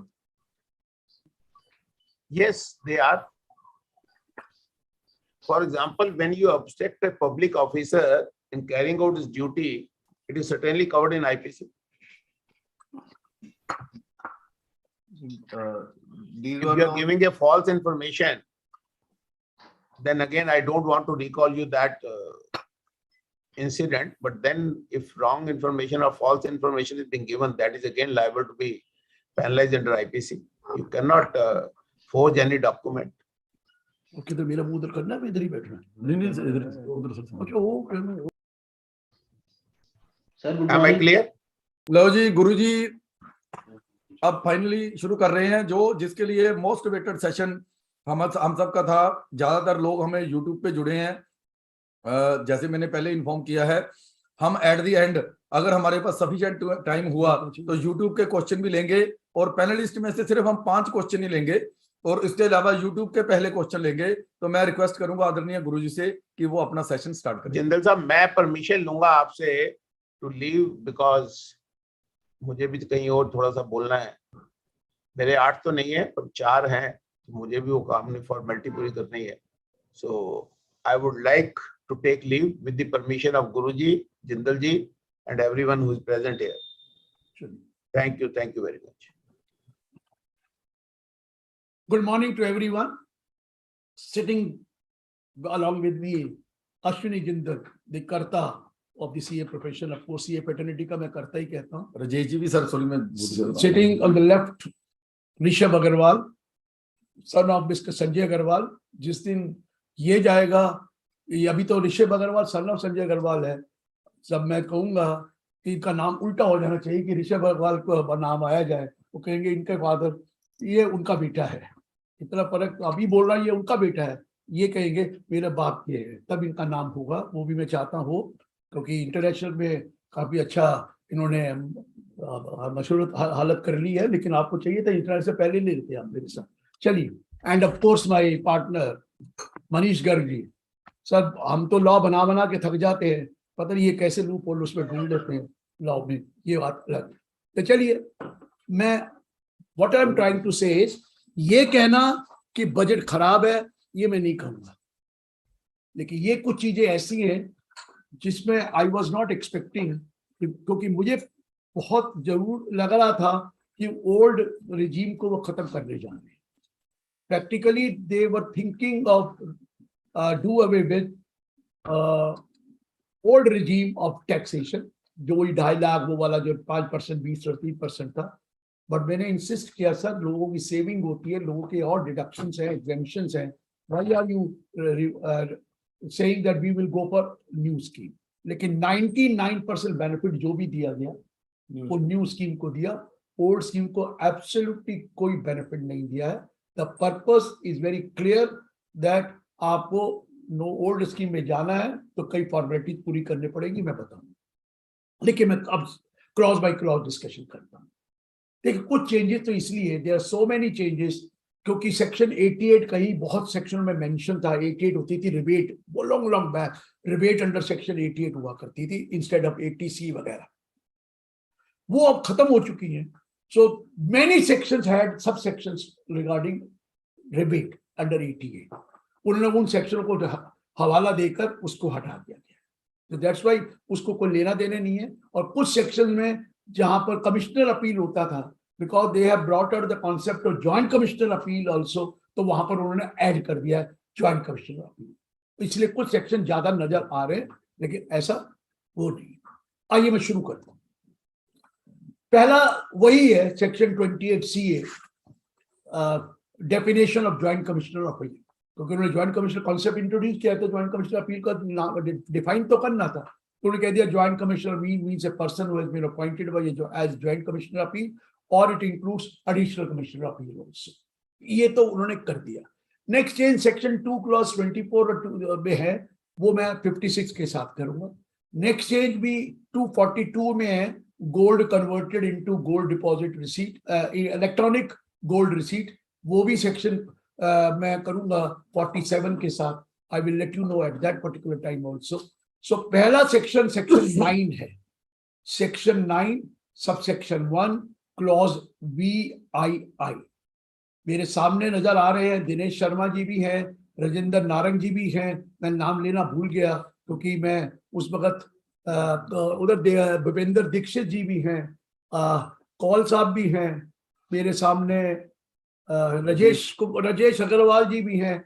ये मैंने इनको कहा था आप इधर आइए, लेकिन वो इस वक्त बिजी है। राजेश अग्रवाल जी भी हैं, NK गुप्ता जी भी हैं मेरे सामने, जो सामने आइकन, गौरव गुप्ता जी हैं फ्रॉम अमृतसर, गुरलीन सिंह है from Jalandhar, of course Shalini है ना, शालिनी गुप्ता भी है, शालिनी जी भी है NIRC ट्रेजरर हैं, तो इनका नाम तो लेना पड़ेगा, नहीं तो आज प्रोग्राम है मेरा, इन्होंने उसकी कैसे सैंक्शन नहीं करने अगर नारायण नहीं हुए तो। चलिए आगे बढ़ते। राजेश सोनी जी भी हैं, there many others, Subhash Jain ji, Rishabh Agarwal ji भी हैं, सुभाष जैन जी भी हैं फ्रॉम लुधियाना, और भी कई लोग हैं जिनका नाम नहीं ले सका, प्लीज माफ करना। और मैं शुरू कर रहा हूँ। सर 918 में क्या हुआ? पहले when you make a gift of more than 50,000 to a person outside India, means non-resident, तो लोग समझते थे it is not taxable. Now what has happened from 5th July 2019, 5th July 2019 में क्या हुआ? उन्होंने कह दिया any sum paid to a non-resident outside India is an income which is deemed to accrue or rise in India. वो deemed to accrue or rise माना जाता था, और ये ले आए थे कि मैंने नॉन रेजिडेंट को गिफ्ट दी 50,000 से ज्यादा, अगर वो अनरिलेटेड है तो, रिलेटेड है तो वैसे 56(2)(10) में माफ है, इफ इट इज अनरिलेटेड तो उसके लिए अजय अजय अलीपुरिया जी भी अब मेरे सामने आ गए हैं, और पूरे ऑफिस के आगे उनके चारों बाकी भी 3 पार्टनर बैठे हैं, तो मैं बोलता, तो वो कहा था। लेकिन अब लोगों ने क्या प्लानिंग करी, नॉट ऑर्डिनरी रेजिडेंट वर्ड नहीं था, नॉट ऑर्डिनरी रेजिडेंट को गिफ्ट दें तो क्या deem to accrue arise in India मानी जाएगी कि नहीं मानी जाएगी? पहले नहीं था। अब उन्होंने सेक्शन 9 क्लॉज 8 को 2 पार्ट में डिवाइड कर दिया। One given to non resident outside India, वो ए में आ गया, और बी में आ गया टू नॉट ऑर्डिनरी रेजिडेंट। तो अब दोनों तरह के ordinary non resident not ordinary को गिफ्ट जाएगी तो डीम टू अक्रू और राइज इन इंडिया मानी जाएगी। और जब वो deem to accrue arise in India हो गई तो सेक्शन 56(2)(10) एप्लीकेबल हो जाएगा, provided it is not given to a relative. If it is given to relative तो अदरवाइज माफ है, if it is not given to relative and if it is more then 50,000 it is deem to accrue और arise in India, और उस non resident को यहाँ tax देना पड़ेगा। क्लियर हुआ जी? ये पहला पॉइंट था जो मैंने सेक्शन 9(1) में किया। अगला, पिछली बार याद होगा तो 10(10)(d) में यूनिट लिंक्ड इंश्योरेंस पॉलिसी के बारे में कहा गया था that if you make a premium payment of premium more than 2,50,000 in a unit linked insurance policy, whether it is one policy or aggregate amount in 2,50,000, then you will not be allowed deduction of the amount which you receive back under section 10(10)(d) में exemption नहीं मिलेगी उस पैसे की। हाँ, उसके amount मिल जाएगा जो उसका अमाउंट पे किया, लेकिन बाकी जो डिफरेंस होगा उस पर कैपिटल गेन लगेगा। ये आया था। इस साल इन्होंने क्या किया, that people are taking life insurance policies and there are rich people. We know that in life policy that you will get exemption under 10(10)(d) only when the sum paid as premium does not exceed 10% of the capital sum issued। 10% से ऊपर होगा तो मिलता ही नहीं था। अब वो 10% को तो साइड पे रख दिया। उन्होंने कहा सपोज करो आपने पॉलिसी ले ली 2 करोड़ की, 10% 2 करोड़ का 20 लाख होता है, तो आपको तो 2 करोड़ का जब पैसा मिलेगा पूरा माफ होगा। तो रिच पीपल पॉलिसी बड़े बड़े अमाउंट की लेते थे। अब उन्होंने कह दिया एक 6th प्रोवाइजर डाला और 7th प्रोवाइजर डाला, इंसर्ट कर दिया, कह दिया look here, if you have a policy whose premium paid during the year exceeds ₹5 lakh, or if you have more than one policy and premium paid for aggregate premium paid for all these policy exceed ₹5 lakh, then in that case जब इसकी payment आएगी maturity पे, it will not be exempt under 10(10)(d), वो माफ नहीं होगी, वो section 56(2)(10) में जाके टैक्स कर देंगे। और उस केस में 56(2)(10) क्लॉज 12 में डाल दिया है कि वो जितना अमाउंट रिसीव होगा including bonus minus the amount paid by you, जिसपे वो अलाउड होगा deduction, on which you have not claim deduction, वो वाला डिडक्शन आपको अलाउड होगा, सॉरी एग्जेम्पशन टैक्सेबल होगा, उतना डिडक्शन ले लीजिए जितना अमाउंट पेड किया। ये कहा गया लाइफ पॉलिसी का। प्लीज 10% वाली लिमिट अभी भी है। सपोज पॉलिसी आपने ली है 40 लाख की, तो 4 लाख से ऊपर तो प्रीमियम हो ही नहीं सकता। लेकिन पॉलिसी ले ली 60 लाख की और प्रीमियम सपोज करो 6 लाख दे रहे हैं, तो इस केस में एग्जेम्पशन नहीं मिलेगी जब पैसा वापस आएगा। लेकिन ये सारी पॉलिसी का नहीं कर गया, only those policies which have been issued on और आफ्टर 1 अप्रैल 2023। पुरानी पॉलिसी को नहीं छोड़ा है। जो नई पॉलिसी लेंगे उस पे 10% से ज्यादा प्रीमियम तो वाला पॉइंट तो है ही है, लेकिन अगर वो 5 लाख से ऊपर प्रीमियम पर ईयर है एक पॉलिसी का या मोर देन वन पॉलिसी का, तो उस केस में आपको मैच्योरिटी के ऊपर डिडक्शन एग्जेम्पशन नहीं मिलेगी। इसको हम सेक्शन 56(2)(10) में टैक्स कर देंगे, क्रॉस 56(2)(12) में टैक्स कर देंगे। कितना? Amount received including bonus minus the amount पे। ये कर दिया उन्होंने 10(10)(d) में। तो ये पॉलिसी के बारे में किया, जो अमीर आदमी उनके लिए है, बाकियों के लिए तो 5 लाख से अगर कम है तो there has been no change, I am telling you. Next year देखिए, अग्निपथ स्कीम गवर्नमेंट ने निकाली थी, जिसमें अपोजिशन वालों ने बहुत शोर मचाया था, अग्निपथ स्कीम। इस अग्निपथ स्कीम के साथ एक उन्होंने ये भी कहा था कि एम्प्लॉय कंट्रीब्यूट करेगा टू अग्नि कॉर्पस फंड। एक अग्नि कॉर्पस फंड बनाएंगे, उसमें एम्प्लॉय कंट्रीब्यूट करेगा, एक उसका पैकेज जो पैकेज है उसका 30%, और एम्प्लॉयर भी उतना अमाउंट कंट्रीब्यूट करेगा तो अग्नि कॉर्पस फंड। अब ये जो कंट्रीब्यूशन है, इसको तो उन्होंने पहले कह दिया एम्प्लॉय का, जो एम्प्लॉयर का कंट्रीब्यूशन, एम्प्लॉय ने तो पेमेंट करी है, जो एम्प्लॉयर का कंट्रीब्यूशन है उसको 17 सबसेक्शन 1 सैलरी की डेफिनेशन में ऐड कर दिया कि जो भी एम्प्लॉयर कंट्रीब्यूट करेगा to the what you call Agni corpus fund, जितना भी अमाउंट करेगा वो क्या माना जाएगा? सैलरी इनकम माना जाएगा। घबराने की जरूरत नहीं। फिर एक नया सेक्शन डाला 80CCH। उस 80CCH में लिख दिया, 23-24 ही हो गया सर, क्या लिख दिया? दो चीजें हैं, जो एम्प्लॉय ने कंट्रीब्यूट किया वो भी डिडक्शन मिलेगी 80CCH में, और जो एम्प्लॉयर ने कंट्रीब्यूट किया उसकी भी डिडक्शन मिलेगी सेक्शन 80CCH में। ये बिल्कुल वैसे ही जैसे पेंशन फंड में 80CCD में भी तो ये होता था, पहले एम्प्लॉयर का कंट्रीब्यूशन इनकम मान लेते सैलरी में, और फिर 80CCD में उसकी डिडक्शन मिल जाती। तो यहां पर भी कह दिया कि उसकी डिडक्शन आपको मिल जाएगी, जितना भी एम्प्लॉयर ने कंट्रीब्यूट किया एम्प्लॉय को मिल जाएगी, जितना उसने कंट्रीब्यूट किया ये 80CCD में। और एक और चीज बता दूं, 80CCH में वो 1.5 लाख की लिमिट नहीं है, जबकि 80CCD में 1.5 लाख की लिमिट है। इसमें कोई 1.5 लाख की लिमिट नहीं, जितना भी कंट्रीब्यूट करेगा उसकी डिडक्शन 80CCH में मिलेगी, एम्प्लॉय कंट्रीब्यूशन की भी, एम्प्लॉयर कंट्रीब्यूशन की। क्लियर है सर?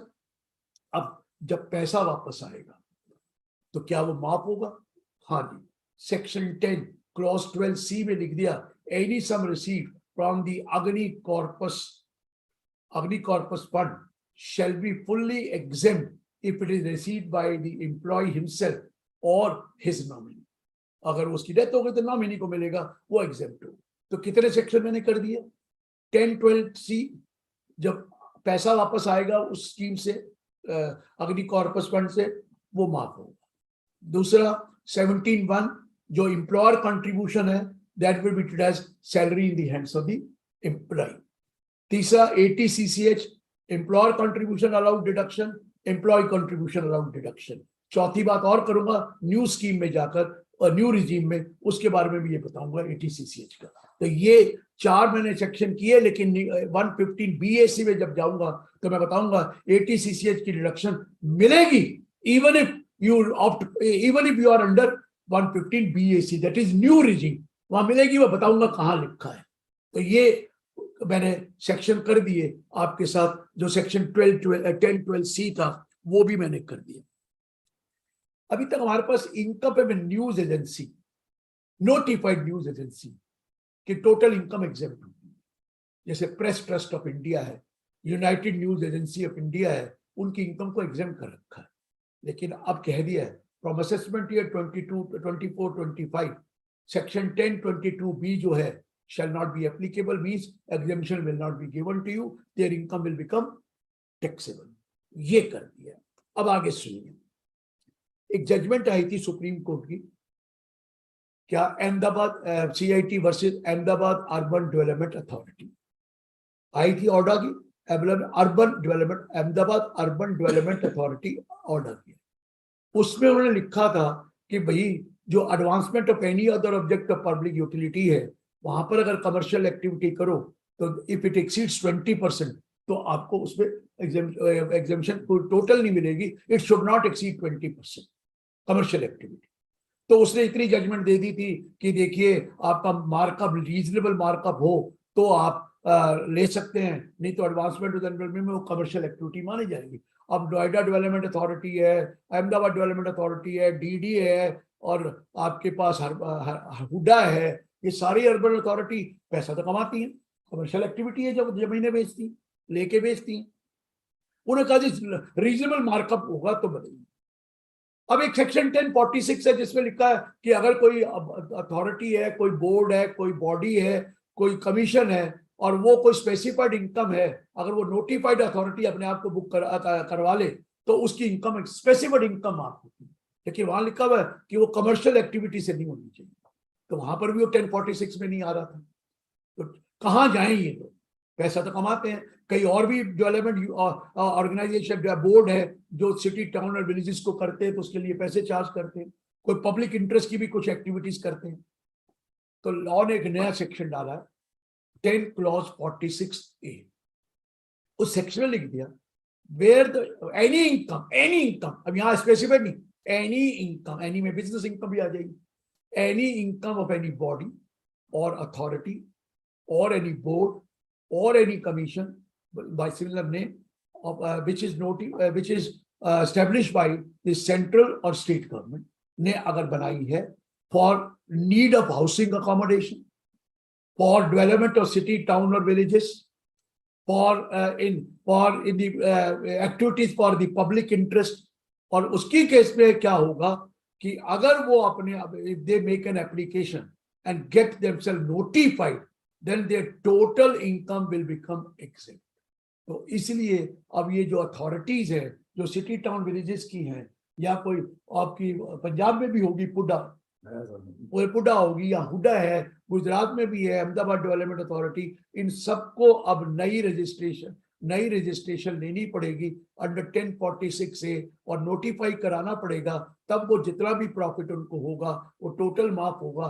नहीं तो वहां पर अगर वो सेक्शन 11, 12, 13 में रहेंगे तो उस केस में in their case they cannot charge more than a reasonable amount of profit। अगर उससे ज्यादा करेंगे तो वो बिजनेस एक्टिविटी मान लेंगे, and if it is treated as business activity तो 20% से ज्यादा होना नहीं चाहिए बिजनेस की एक्टिविटी का प्रॉफिट। तो ये उसने टर्म मतलब टोटल रिसीट नहीं होनी चाहिए 20%। सो ये 1046 से हमने डाल दिया जो आपको बताना था। सर एक 10AA पुराना है, वो जो स्पेशल इकोनॉमिक जोन, वैसे तो 21 के बाद वो खत्म हो गया है, लेकिन डिडक्शन तो मिलती है ना, first 5 year 100%, next 5 year 50%, another next 5 year आपको मिलती है। अगर वो रिजर्व में ट्रांसफर कर दें जितना अमाउंट उतना मिलता है। वो स्पेशल इकोनॉमिक जोन की डिडक्शन चल रही है, 15 साल तक चलनी है ना यार।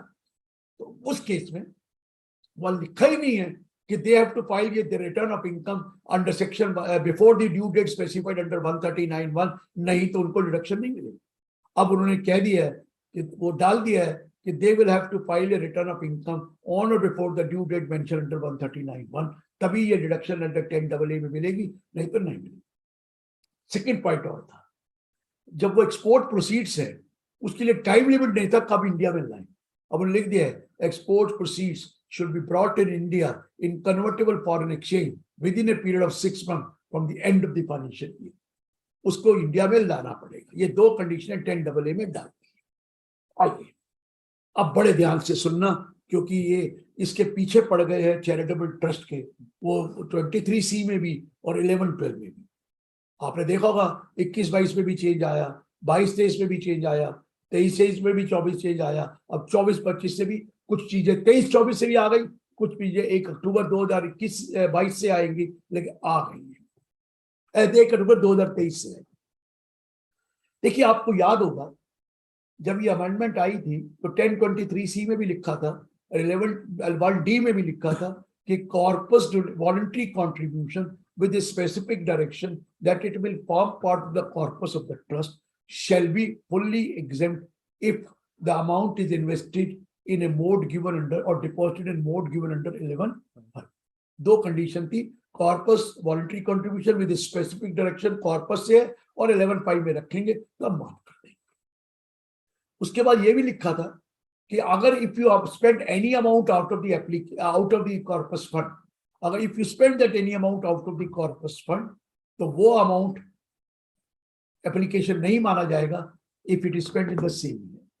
But if the subsequent year, अगर आप कॉर्पस फंड से कुछ पैसा निकालकर यूज कर लेते हैं, क्योंकि आपको पैसा चाहिए, आपका एक्सेस एप्लीकेशन है, आप पैसा करना चाहते हैं, कर लीजिए, ये आपने कर लिया। हम इसको एप्लीकेशन अभी नहीं मानेंगे। जब भी आप कॉर्पस फंड में रीपे कर देंगे, you refill the corpus fund, उतना ही अमाउंट आप वापस कर दीजिए, तो हम उसको एप्लीकेशन मानेंगे। फॉर एग्जाम्पल, कॉर्पस फंड का मेरे पास 3 करोड़ रुपया है, इसी साल आया था, इसमें से 1 करोड़ मैंने खर्च कर दिया इसी साल। नो, ये नहीं माना जाएगा application. That amount will not be treated as an application. Subsequent year में मुझे पैसे की जरूरत थी, तो मैंने कॉर्पस फंड का 1 करोड़ रुपया अप्लाई कर दिया। कर दीजिए, ये अप्लाई कर दिया, हम कुछ नहीं कहेंगे। लेकिन जिस साल आप इस पैसे को रीफिल कर देंगे, रीपे कर देंगे कॉर्पस फंड को, अगर आप 60 लाख करेंगे तो 60 लाख, 1 करोड़ करेंगे 1 करोड़, या 3-4 इंस्टॉलमेंट में जब भी रीपे करेंगे उस साल की वो एप्लीकेशन मानी जाएगी। ये था, ठीक है सर। और ये कहा था कॉर्पस फंड को माफ होता है। अब सुनिए क्या हुआ। एक तो उन्होंने कह दिया कि देखिए, कॉर्पस फंड से जो अप्लाई कर रहे हैं सब्सिक्वेंट ईयर में भी, वो रीफिल भी, जब आप रीपेमेंट भी करेंगे तो आप एप्लीकेशन नहीं मानेंगे, नहीं मानेंगे, अगर सारी कंडीशन जो दे रखी हैं वो सेटिस्फाई ना करेंगे। कंडीशन क्या दे रखी है कि भैया आप किसी को कॉर्पस डोनेशन नहीं दे सकते। दूसरी कंडीशन, टीडीएस के प्रोविजन लगाने पड़ेंगे जो 40 वो है, और तीसरी 40 आईए और जो भी था वो। तीसरी कंडीशन, 10,000 से ऊपर कोई पेमेंट नहीं होनी चाहिए। चौथी कंडीशन, किसी पर्सन बेनिफिट अंडर 13(3) के लिए ये पैसा यूज नहीं होना चाहिए। चौथी कंडीशन, एप्लीकेशन तभी मानेंगे जब एक्चुअल पेमेंट होगी, ड्यू बेसिस पे एप्लीकेशन नहीं मानेंगे, ये भी कंडीशन थी। पांचवी condition, excess application of the current year can not be treated as application of the subsequent year, वो भी नहीं माना।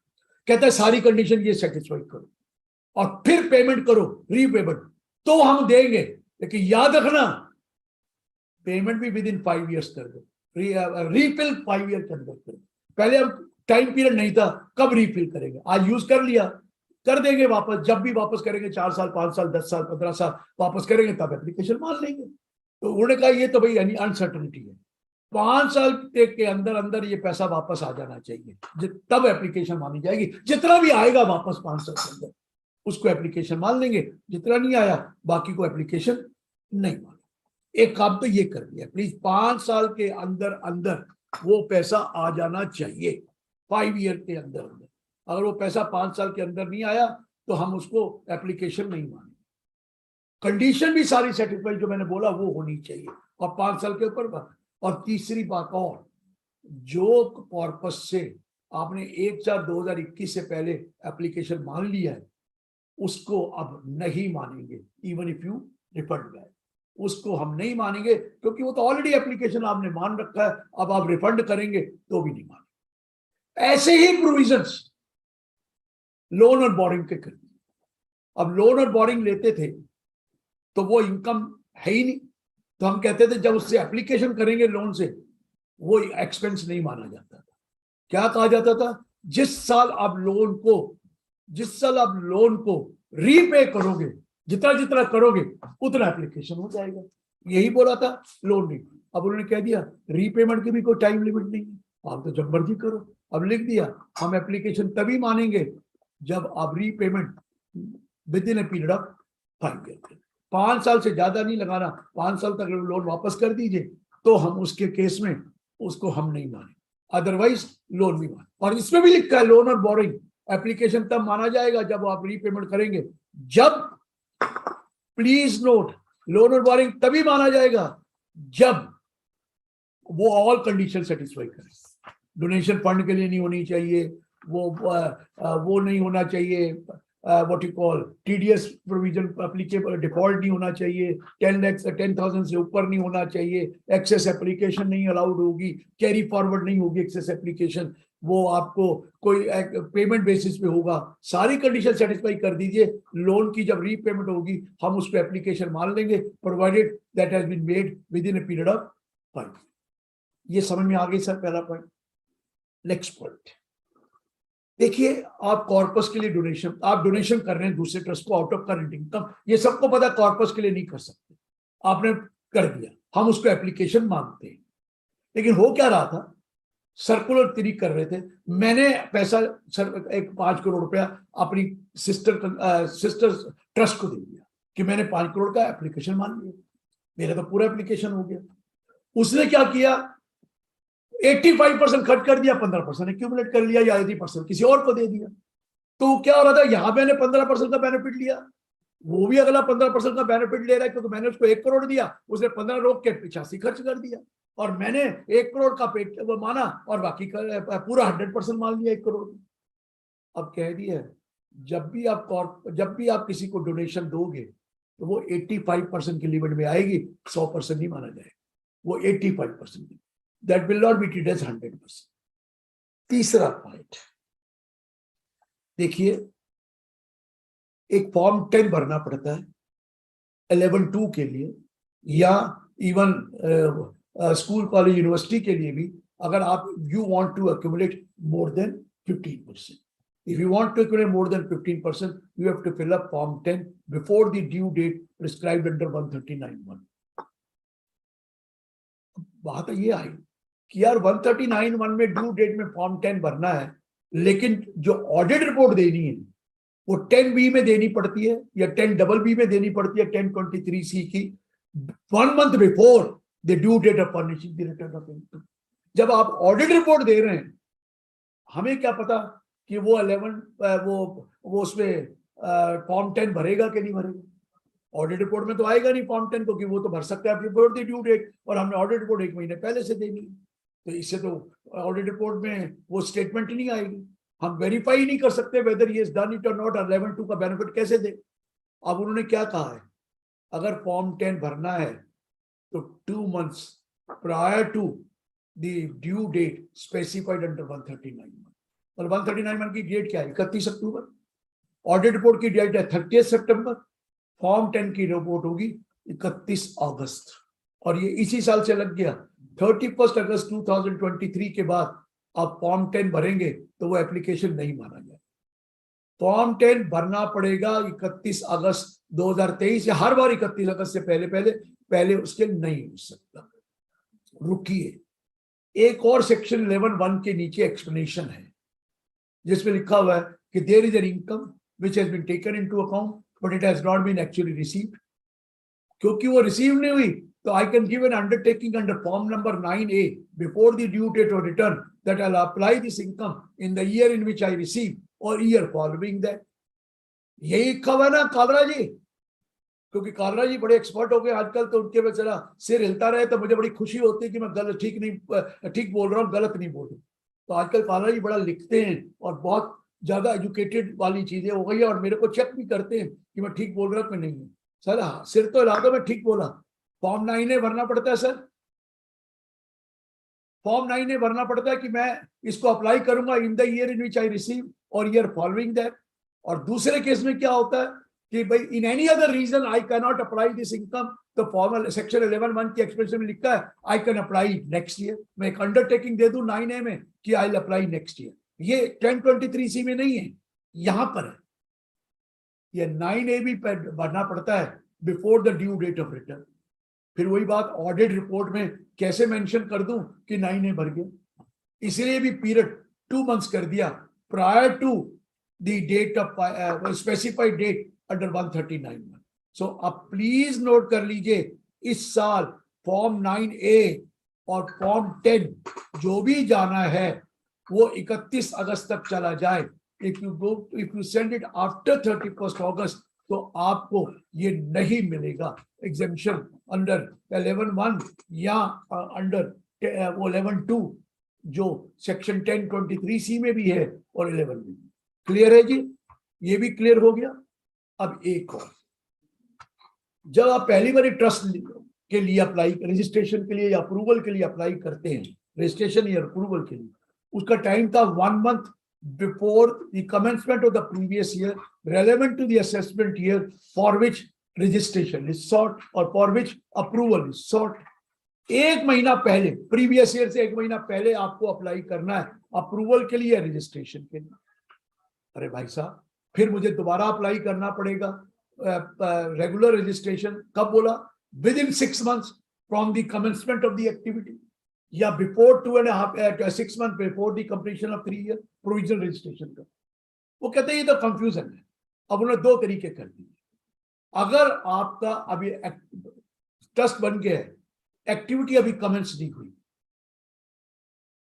तो आप 1 month before the previous commencement of the previous year relevant to the assessment year for which exemption is sought, क्योंकि अभी तो commencement हुई नहीं है एक्टिविटी, तो आप ले लीजिए 1 महीना पहले।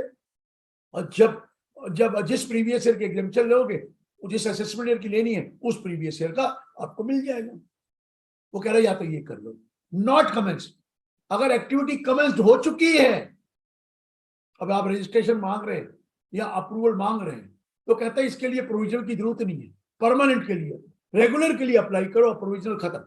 लेकिन उस साल, उस प्रीवियस ईयर में आपने कोई एग्जेम्पशन नहीं लेनी चाहिए 1023C या 1112 में, वो एग्जेम्पशन ले ली तो फिर तो वही वाला पीरियड है। नहीं तो पीरियड है at any time you can apply for registration और अप्रूवल। ये कर दिया। इसी तरह ATG में भी किया है कि ATG की अगर नया लेना है तो 1 month before the end of the previous year for which relevant which for which ATG is required, लेकिन तब लेना चाहिए जब कमेंस नहीं हुआ अभी एक्टिविटी। अगर आपकी एक्टिविटी कमेंस हो गई है, any time you can apply for that provided you have not taken the benefit of ATG till that date. ठीक हो गया सर? ये उन्होंने कर दिया। और ये सारी चीजें आपको मैंने बताया 1023C 1112 में आई, जो मैंने आपको बता दी। नेक्स्ट सेक्शन 17 में बता ही चुका हूं, अग्निवीर वाला जो कंट्रीब्यूशन था।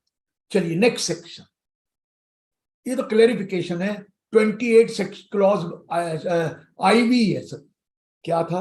Value of any benefit whether convertible into money or not arising from the business or exercise of profession is liable to be taxed under that business। ये तो पुराना ही है। उसके बाद 194 आया था, और लेकिन वहां लिखा था whether convertible into money or not, और कई कोर्ट ने डिसीजन दिया that benefit or perquisite should be in kind। if the benefit or perquisite given in cash, that will not be covered under business act। वो business income नहीं मानी जाएगी cash में दिए गए, लेकिन अगर काइंड में दिया जाए तो मानी जाएगी। ये कोर्टों ने हेल्ड किया था। अब इन्होंने अमेंडमेंट कर दी 28.54 में, तो 194R की गाइडलाइंस में भी लिखा था कि वेदर इन काइंड और पार्टली इन काइंड और पार्टली इन कैश और वेदर इन कैश ऑल पे TDS कटेगा। अब 28.4 में भी लिख दिया वैल्यू ऑफ एनी बेनिफिट और perquisite. A, value of benefit और परक्विजिट whether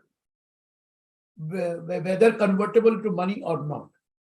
और B में क्या लिखा? that this benefit may be received in kind or in cash or partly in kind or partly in cash। तीनों के कभी भी ये arising from the business or exercise of the profession shall be taxable under business है। तो यहाँ clear कर दिया कैश बेनिफिट भी और partly cash partly kind benefit भी कवर्ड होंगे एज बिजनेस इनकम। और उसी चीज को 194R में भी एक्सप्रेशन डालकर, हालांकि गाइडलाइंस में आ ही गया था, उसको क्लियर कर दिया कि काइंड वाले भी कवर्ड है और कैश वाले भी कवर्ड है और पार्टली इन काइंड और पार्टली कैश वाले भी कवर्ड है। ये सारे कवर कर दिए। ये मैंने आपको बता दिया। कौन सा सेक्शन कौन सा कर रहा था sir? 28 IV read with section 194R, ये कर दिया। अगला चलिए 35D। अरे प्रिलिमिनरी एक्सपेंसेस का डिडक्शन अलाउड है हमें इन 5 इक्वल इंस्टॉलमेंट। अकाउंटेंसी में तो पूरा अलाउड होता है, लेकिन यहाँ तो 5 इक्वल इंस्टॉलमेंट में उसमें होता है एक्सपेंस। कई एक्सपेंसेस हैं, एक्सपेंसेस तो नहीं, project preparation of project report, feasibility report, market survey, other survey, इसके लिए या तो खुद करना पड़ता था एक्सपेंस, अपने आप करवाना पड़ते थे, या कोई नोटिफाइड एजेंसीज, अप्रूव्ड एजेंसी के थ्रू करे तो डिडक्शन मिलती थी एक्सपेंडिचर की, अदरवाइज एक्सपेंडिचर की डिडक्शन नहीं मिलती थी। अब इन्होंने कह दिया 35D में ये कोई जरूरत नहीं है, कोई भी करे, आपको एक स्टेटमेंट ऑफ एक्सपेंडिचर फाइल करनी पड़ेगी every year with in this time specified in A prescribed form, तो हम ये डिडक्शन 35D की आपको दे देंगे for expenditure incurred on project report, market survey, feasibility report, market survey etcetera etcetera. ये तो सिंप्लीफाई किया है, वो मैंने बता दिया। नेक्स्ट है 43B। देखिए 43B में लिखा है, लोग कहते हैं 43B में क्या है, मैं कालरा जी मुझे थोड़ा सा समझाएंगे 43B है क्या, मेरे तो समझ में नहीं आता है। कालरा जी अनम्यूट करें। हाँ जी।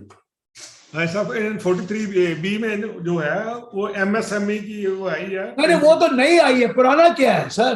पुराना पेमेंट है ना, अगर कोई भी अकाउंटिंग सिस्टम में मेंटेन हो तो उसकी पेमेंट जो है before the due date of filing return जमा हो जानी चाहिए। जो ना ये नहीं कहना ना, ये ठीक कह रहे हैं आप, लेकिन वो प्रोवाइजो में लिखा है जो आपने बोला।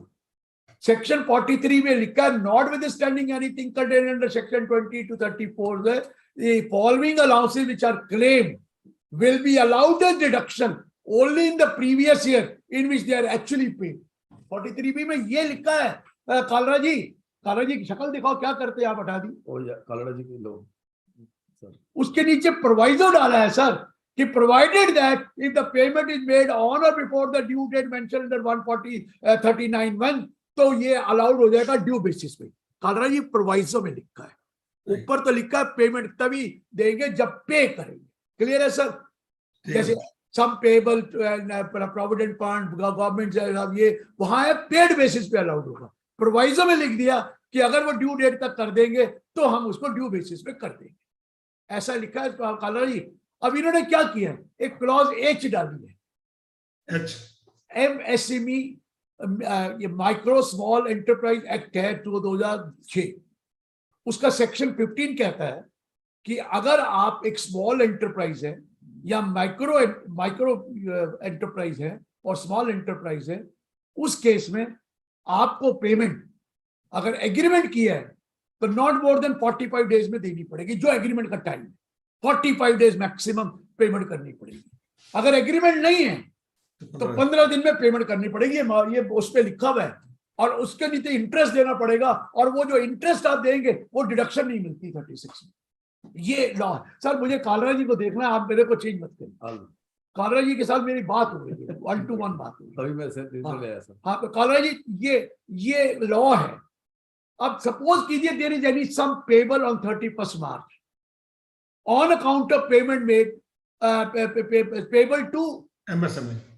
नो SMA नहीं, बिल्कुल गलत बोल रहे हैं। Micro and small enterprise, medium नहीं है इसमें ना, MSME नहीं है, micro and small enterprise, medium नहीं बोला। एक्ट का नाम है development micro small and medium enterprise development act 2006। लेकिन अगर कोई पेमेंट पेएबल है to micro and small enterprise, medium word नहीं है, तो वो payment will be allowed as deduction only in the previous year in which it is paid. तो अगर मेरा क्लाइंट है, उसने अगर स्मॉल और मीडियम स्मॉल और माइक्रो एंटरप्राइज को पेमेंट पेएबल है 31 मार्च को, तो हम इसको तभी अलाउ करेंगे जब पे किया, किस साल में, जिस साल पे करेंगे। नहीं तो वो 45 डेज तो अलाउड ही है। वो भी एक मिनट रुको ना, coming there. You have to pay as per the section 15 of the तो सेक्शन देखिए सर, सपोज आपने बिल दिया अगस्त में, तो पेमेंट कब ड्यू थी? 45 दिन। हाँ तो वो 31 मार्च सुन तो लो, 45 दिन या 15 दिन। हाँ जी। उसने नहीं दी, 31 मार्च निकल गया, 31 मार्च को भी पेबल है, तो नहीं मिलेगी, तो मिलेगी जब पे करो, तब जब अगले उसको पे करो। सपोज आपने बिल ही 28 मार्च को दिया है, अगर बिल ही 28 मार्च को दिया है तो फिर कितने दिन है? 45 दिन या 15 दिन। वो दे दोगे तो फिर कोई दिक्कत नहीं, अगर नहीं दो तो फिर जब दोगे तब आज पर द प्रोविजंस ऑफ सेक्शन 50। सो हमने ये पॉइंट किया कि अगर पेमेंट आपकी ड्यू हो चुकी है ड्यू हो गई, which is due as per section 15। तो ड्यू कर का अगर पेबल है तो फिर तो भैया आपको हम देंगे जब पे करो। तो आप चार्टर्ड अकाउंटेंट हैं, आप भी स्मॉल और माइक्रो एंटरप्राइज में रजिस्टर करा सकते हैं। जब तक वो रजिस्टर्ड नहीं होगा तब तक ये कंडीशन नहीं लगती। तो आप रजिस्टर करा सकते हैं। आपने क्यों पेमेंट आपको क्लाइंट नहीं दे रहा तो बिल आपने दिया हुआ है, 45-50 डेज निकल गए और 31 मार्च तक भी नहीं आई तो उसको ये डिडक्शन नहीं मिलेगी। उसको बोल दो उस साल मिलेगी जब पे करोगे।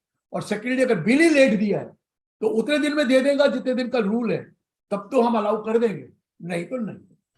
ठीक हो गया सर ये कॉलेज? अब ठीक है सर, इसमें प्रोवाइजर नहीं है, वो प्रोवाइजर नहीं है कि ड्यू डेट तक दे देंगे 139(1) में तो हम आपको अलाउ कर देंगे। ज्यादा फायदा नहीं हुआ जो सर एक है, सारा साल तो लीवरेज है ना आपको। सर सारा साल। Good morning sir. इंटरेस्ट और डिस्कस सर अगर कोई, हाँ जी सर अगर कोई पुरानी पेमेंटें खड़ी हैं जिसकी डिडक्शन ऑलरेडी ली जा चुकी है, उसकी क्या पोजीशन बनेगी? लॉ 24-25 से आया है, पुराने का क्या मतलब हुआ? जैसे कोई पुरानी पेमेंट खड़ी है एमएसएमई उसकी, ये मीडियम एंड स्मॉल की, उसको तो नहीं डिस्टर्ब होगी? This provision has come from 24-25। सो 31 मार्च 24 को जो पेबल होगी उसकी बात करना, चाहे पुरानी हो या नहीं। अगर सर है 24 मार्च 24 को ही खड़ी होगी, मान लो वो 22 में रिडक्शन ले ली, अभी 2 साल में भी नहीं पेमेंट की, उसका क्या बनेगा? वो ले चुका तो खत्म हो गया ना। If he has already taken तो लॉ ही नहीं एप्लीकेबल है। If he has already taken that time it was allowed, तो देयर इज नो क्वेश्चन। अब मैं तो कह रहा हूं उसने ऑलरेडी टेक कर लिया तो फिर थोड़ी है, वो तो कर ही ली होगी पहले तो वो कर चुका है। अब की साल की होगी ना, ये तो इसी साल में 31 मार्च 23 की होगी, पुरानी का तो फायदा ही कोई नहीं है। ईयर का लीवरेज तो है ना जो सर एक मिनट, पुराने का तो मतलब ही नहीं है, वो ऑलरेडी क्लेम कर चुका है, वो ऑलरेडी क्लेम कर चुका है। अब 31 मार्च 24 को जो ड्यू होगी वो पेबल होगी, वही देखनी है सर, उससे पहले कोई नहीं देखनी। पुरानी वाली तो कर चुका है तो उसका क्या पता हुआ? वो तो अगर क्लेम ना की होती तो होता, क्लेम तो कर चुका। कौन नहीं क्लेम करता? ड्यू बेसिस पे कर चुका है। अब तो 31 मार्च 24 की देखनी है अश्विनी जी। ठीक है जी, ठीक है सर, 31 मार्च 24। और ये हमारे को कहे जा रहे हैं क्या फायदा हुआ कि पूरे साल में वो पूरा साल की लीवरेज तो है। अप्रैल का बिल है सर उसमें इंटरेस्ट अलाउड है और इंटरेस्ट उसको डिडक्शन नहीं मिलती है, इंटरेस्ट की डिडक्शन नहीं मिलती। वो लेते नहीं हो आप इंटरेस्ट तो मैं जिम्मेवार थोड़ी हूँ। और रजिस्टर्ड हो तो इंटरेस्ट मिलता है और इंटरेस्ट की डिडक्शन उसको मिलती नहीं है। होना चाहिए था लाइफ प्रोविडेंट फंड की, अगर नहीं की तो मिलेगी नहीं। आप प्रोविडेंट फंड के लिए तो झाड़ा कर रहे हैं कि सर वो ड्यू डेट तक हो जाए, और आप कहते हैं लाइफ प्रोविडेंट फंड। कहते हैं ना मैं रहूं तो मेरे लिए तो सब कुछ ठीक है, दूसरों के लिए ठीक है, ऐसा मतलब। एक क्वेश्चन था सर, एक क्वेश्चन था, एमएसएमई के अंदर वो रजिस्टर्ड है या नहीं, ये रिस्पॉन्सिबिलिटी किसकी है बताना? या आपको अंडरटेकिंग लेनी पड़ती है, लॉ है, कंपनी लॉ में तो लॉ है। हम तो अपने ऑडिट कमेटी में पूछते हैं कि have you made the payment with in the time allowed 45 और 5 डेज, क्योंकि हमें वो इंटरेस्ट देना पड़ता है, नहीं तो जो डिडक्शन नहीं मिलती है। तो वो हमें उससे सबको चिट्ठी लिखते हैं कि please let us know whether you are registered under MSME or not. वो तो आपकी ड्यूटी है लिखना उनको, नहीं तो वो नहीं कह रहा, परचेजर की है, परचेजर की जो माल परचेज कर रहा है उसकी ड्यूटी है, उसको पेमेंट करनी है ना। तो मतलब वो सबसे पहले कंफर्म करे। हाँ कंफर्म करे, नहीं अगर वो रजिस्टर्ड है तो उससे रजिस्ट्रेशन सर्टिफिकेट मांगे। अगर रजिस्ट्रेशन सर्टिफिकेट देता तो आपको करनी पड़ेगी, अगर नहीं देता या जवाब नहीं देता तब आपकी कोई दिक्कत नहीं। ये तो लॉ है सर, ये कंप्लायंस है। क्लियर हुआ जी सर? ये क्लियर हुआ? कौन पूछे थे मुझे नहीं पता,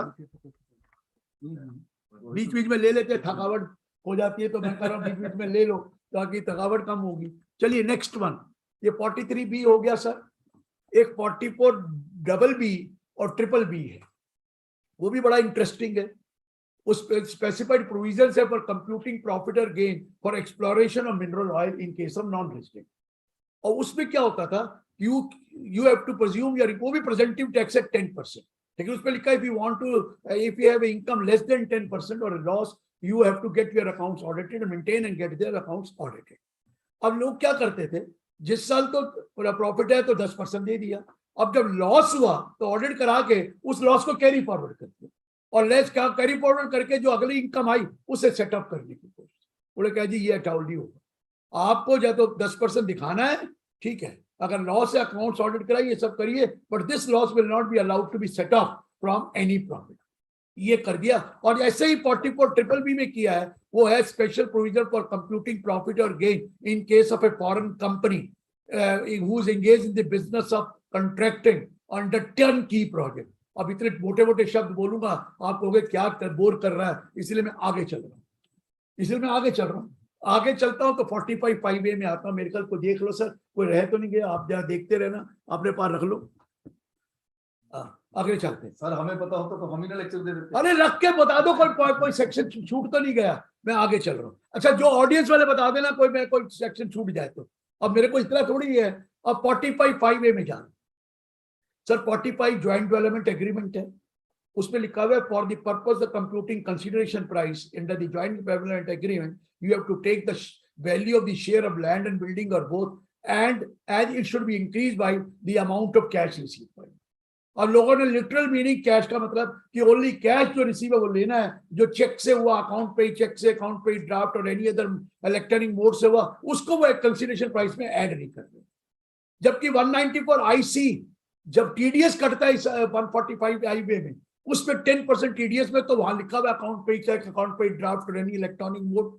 तो इन्होंने क्लियर कर दिया कैश शेयर मीन्स कैश का मतलब सब कुछ है, whether it is by cash और बाय चेक और अकाउंट पे चेक और अकाउंट पे ड्राफ्ट और एनी इलेक्ट्रॉनिक मोड। तो सारा का इंक्रीज करना है, सिर्फ कैश अमाउंट इंक्रीज नहीं करना है। ये 45(5)A में डाल दिया। नेक्स्ट पॉइंट 48 पॉइंट पहले करूंगा, फिर 47 करूंगा। देखिए कॉस्ट ऑफ एक्विजिशन निकालनी पड़ती है, कॉस्ट ऑफ इंप्रूवमेंट निकालनी पड़ती है for claiming deduction for computing capital gain. Capital gain निकालने से पहले आपको कॉस्ट ऑफ एक्विजिशन और कॉस्ट ऑफ इंप्रूवमेंट निकालनी पड़ती है। अब क्या करें, लोगों ने इंटरेस्ट की डिडक्शन ले ली सेक्शन 24B में, क्लॉज बी में, या डिडक्शन ले ली चैप्टर 6A में, 80C में, इंटरेस्ट की या रजिस्ट्रेशन वाली, और वो क्या कर रहे थे, इसमें भी डिडक्शन, इसको कॉस्ट ऑफ एक्विजिशन में ऐड कर देते थे, कॉस्ट ऑफ इंप्रूवमेंट में ऐड कर देते थे, जबकि आप डिडक्शन ले चुके हैं वहां पर। तो उन्होंने कह दिया कॉस्ट ऑफ इंप्रूवमेंट और cost of acquisition will not include any interest which has been claimed as deduction under 24B or which has been claimed as deduction under chapter 6A। ये 48 में लिख दिया सर, क्लियर है। आइए अब एक नई चीज निकली है कालरा जी, गोल्ड जो है, गोल्ड, फिजिकल गोल्ड। अब सेबी कहता है, और एक स्कीम निकाली है वो वॉल्ट मैनेजर ने, कि इसको कन्वर्ट करा लीजिए इलेक्ट्रॉनिक गोल्ड रिसीट और उसकी ट्रेडिंग करते रहिए। इलेक्ट्रॉनिक गोल्ड रिसीट जैसे शेयर बिकते हैं, इसे गोल्ड को, फिजिकल गोल्ड को कन्वर्ट करा लो इलेक्ट्रॉनिक गोल्ड रिसीट, और फिर उसको बेचो, खरीदो, उसका जो प्रॉफिट आएगा वो कैपिटल गेन है ऑब्वियसली। वो जब गोल्ड कन्वर्ट करा रहे हैं इनटू इलेक्ट्रॉनिक गोल्ड स्कीम, है तो ट्रांसफर। लॉ कहता है इसे ट्रांसफर नहीं माना जाएगा, this conversion will not be treated as a transfer.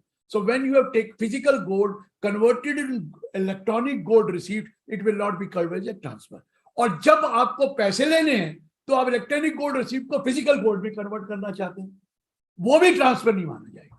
पहले तो ये कह दिया। फिर अब आया कि प्रॉफिट तो ठीक है आप ले लोगे, लेकिन गोल्ड रिसीट की कॉस्ट क्या होगी। गोल्ड की जो गोल्ड इलेक्ट्रॉनिक गोल्ड रिसीट है, जब प्रॉफिट निकालना है तो उसकी कॉस्ट तो लेस करनी पड़ेगी, जब आप उसको बेचोगे तो कॉस्ट तो लेस करनी पड़ेगी। तो गोल्ड रिसीट की कॉस्ट क्या होगी, कहते हैं cost of acquisition of the gold, electronic gold receipt will be the physical gold, cost of the physical gold, physical cost की जो cost थी वो इसकी होगी। और जब इलेक्ट्रॉनिक गोल्ड रिसीट से आपने गोल्ड में कन्वर्ट कराया तो कहता है उसकी वही कॉस्ट होगी जो इलेक्ट्रॉनिक गोल्ड रिसीट की कॉस्ट थी। उल्टा ऐसे हुआ। और दूसरा पूछा पीरियड ऑफ होल्डिंग क्या होगा। आपने इलेक्ट्रॉनिक गोल्ड रिसीट बेची, इलेक्ट्रॉनिक गोल्ड रिसीट बेच के ट्रेड की, लिए तो 2 महीने पहले थी, वो कहता पीरियड ऑफ होल्डिंग जो गोल्ड का है वो भी ऐड होगा, जो गोल्ड का पीरियड है जिसको कन्वर्ट करके इलेक्ट्रॉनिक गोल्ड रिसीट बनाया वो भी ऐड होगा। और जब रिकन्वर्ट किया इलेक्ट्रॉनिक गोल्ड रिसीट हुआ तो जितनी देर इलेक्ट्रॉनिक गोल्ड रिसीट रखी वो पीरियड ऐड होगा। ये क्लियर हुआ सर। आप इलेक्ट्रॉनिक गोल्ड रिसीट को बेच खरीद सकते हो और प्रॉफिट कमा सकते हो। अब जिसके पास इलेक्ट्रॉनिक गोल्ड रिसीट होगी उसने बेच दी, तो खरीदी कहां से थी? या बाजार से नहीं खरीदी, अपने गोल्ड कन्वर्ट कराया पहले। अगर उसने अपना गोल्ड कन्वर्ट कराया तो पीरियड ले लो गोल्ड वाला। दूसरा कॉस्ट क्या लो, जो गोल्ड की कॉस्ट थी। तीसरा प्रॉफिट क्या है? प्रॉफिट तो आपको पता ही है, जब आप बेच रहे हो कितने का प्रॉफिट आया। अब आपके पास गोल्ड रिसीट जिसके पास है वो उसको फिजिकल गोल्ड में कन्वर्ट कराना चाहता है, करा ले, ट्रांसफर नहीं है। लेकिन रुकिए, पीरियड क्या होगा? ट्रांसफर नहीं है, पीरियड ऑफ होल्डिंग, जो गोल्ड रिसीट जब से उसको होल्ड कर रहा है। और तीसरा क्या होगा? वो कॉस्ट होगी गोल्ड रिसीट की जो कॉस्ट। ये क्लियर हो गया सर? ये section 242A read with section 47(7)D read with section 49, ये मैंने सारा आपको कर दिया। नेक्स्ट सेक्शन, मार्केट डिवेंचर, क्या नाम है उसका? Market investment, market linked debentures आजकल ट्रेड हो रहे हैं, जिसे कहते हैं vanilla type of securities. Vanilla type of securities हैं, अब वो मार्केट लिंक्ड डिवेंचर्स हैं। लोग क्या, अभी क्या रूल था कि आप उसके ऊपर without indexation long term capital gain हो तो 10% टैक्स देते थे। अब उन्होंने कह दिया 50AA डाल दिया कि मार्केट लिंक्ड डिवेंचर में अगर आप ट्रेड करेंगे तो ये शॉर्ट टर्म कैपिटल गेन होगा, ये लॉन्ग टर्म कैपिटल गेन नहीं होगा। ये लॉन्ग टर्म कैपिटल गेन नहीं होगा, शॉर्ट टर्म होगा। तो ये उन्होंने 50AA डाल दिया। आइए अब आइए 54 और 54F। कालरा जी थोड़ा सा लोगों को वो है इसमें डाउट, वो भी मैं क्लियर करूंगा और आप फिर कंफर्म करना मैं ठीक हूं कि गलत। सर 44AD रह गया सर। ओ सर, मैं इसलिए रोका कि आप बोलेंगे तो मैं जरूर बोलूंगा। ये मेरे साथ दो आदमी बैठे हैं, वो बोल ही नहीं रहे। नहीं यार, बोलने नहीं देते कौन सर। बोलता है मुझे? वो सर जिंदल वाले ने बोला ना, राइट वाले ने बोला, मैं क्या जिंदल के बाद तो बारी नहीं आती ना हमारी।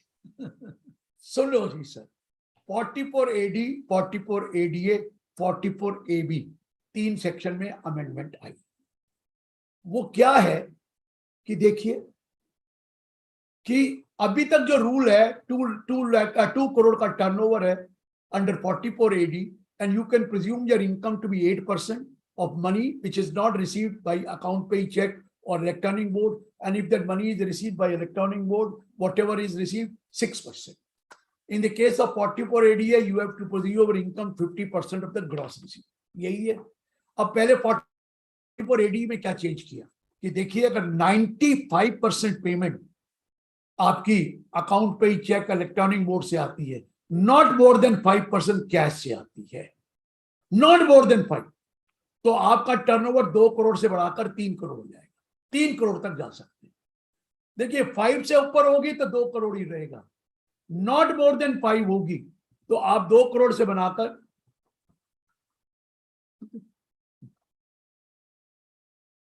2 करोड़ से बढ़ाकर 3 करोड़ कर सकते हैं।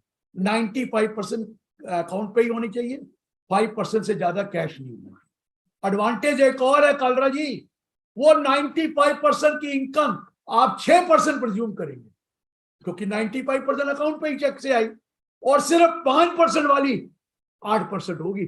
5 तो मैक्सिमम है, 5 से कम है तो उतनी 8% होगी। क्लियर हुआ सर? कालरा जी, ये 44AD का बेनिफिट है। 44AD में ऐसा नहीं है, 44AD में तो लेना ही 50% है। वहां तो प्रिज्यूम, वहां तो 6%, 8% अलग अलग प्रिज्यूम कर सकते हैं। तो जो 95% है वो आप 8%, 6% प्रिज्यूम करिए, और जो 5% तक है उसको कितना करिए? 8% करिए, और आपको हम 3 करोड़ का बेनिफिट दे रहे हैं। और जो आप लोग हैं, हम लोग हैं, जो अपना टर्नओवर ग्रॉस रिसीट 75 लाख से ज्यादा नहीं दिखाते, मैंने कहा दिखाते, समझ में आया मेरा पॉइंट?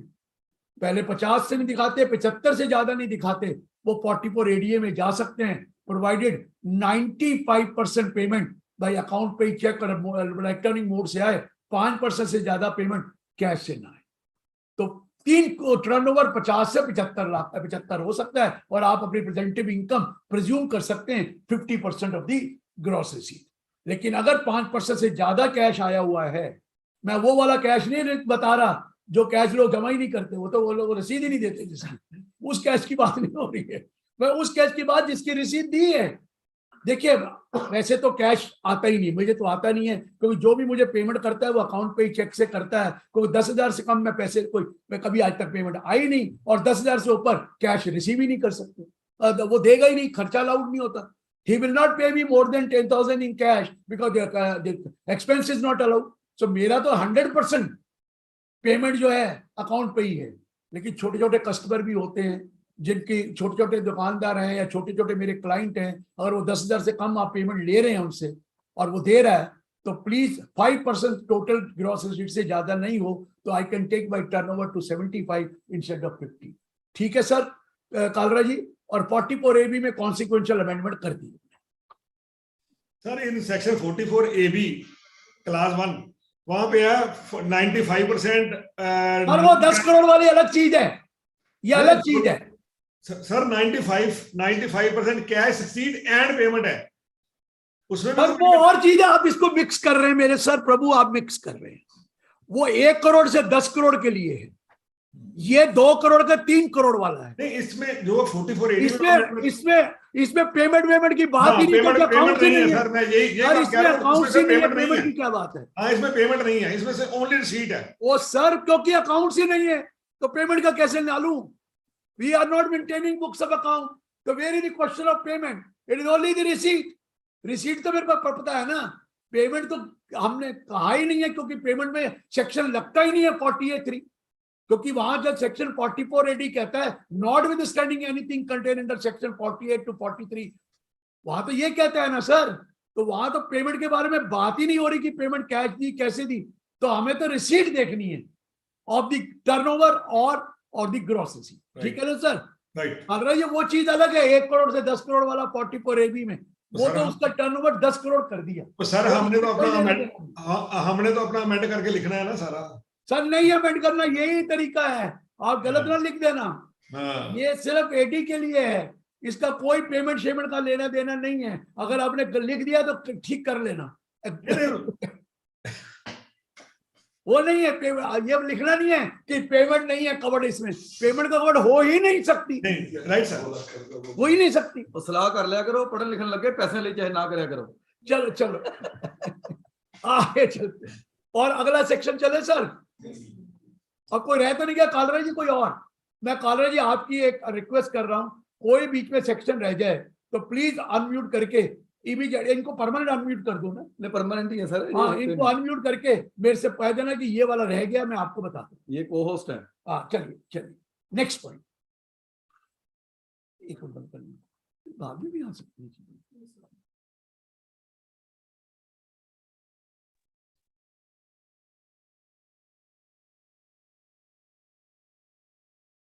म्यूट हो गया मेरा?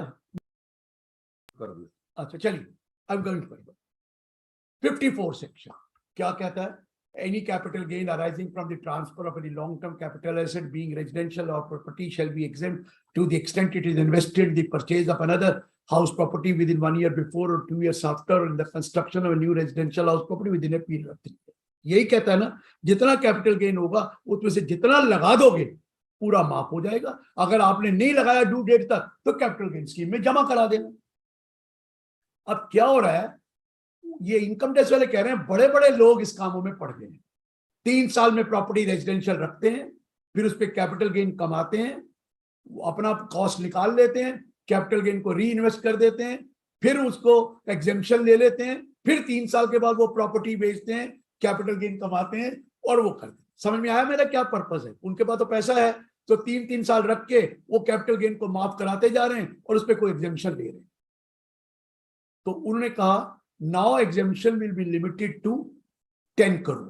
बड़े बड़े आदमी इसमें ना पड़े, उन्हीं के लिए जो 10 करोड़ से ऊपर एग्जेम्पशन नहीं मिलेगी 54 एक्ट में। आप 10 करोड़ से ऊपर अगर इन्वेस्ट करेंगे तो हम तो 10 करोड़ की एग्जेम्पशन देंगे, इसके बियॉन्ड नहीं देंगे। ये क्लियर हो गया राजेश जी? क्योंकि राजेश जी पहली बार आप टेलीफोन बात कर रहे थे इसलिए मैंने आपको बताया। तो ये 10 करोड़ तक का एग्जेम्पशन है 54 में। पहले 54 की एग्जेम्पशन जितना भी कैपिटल गेन इन्वेस्ट करते थे वो बता। अब दूसरी बात, कैपिटल गेन स्कीम में भी 10 करोड़ से ऊपर जमा कराने की जरूरत नहीं है। हमने एग्जेम्पशन 10 करोड़ की देनी है, 10 करोड़ से ऊपर मत कराना। ये दूसरा पॉइंट आ गया। यहां तक तो बड़ा ठीक मुझे लगा, कि 10 करोड़ तक तो चलो है ना, कैपिटल गेन 10 करोड़ यार, वो कॉस्ट निकाल के, लेकिन 54F वालों को प्रॉब्लम आती है। पहले 54F में क्या था?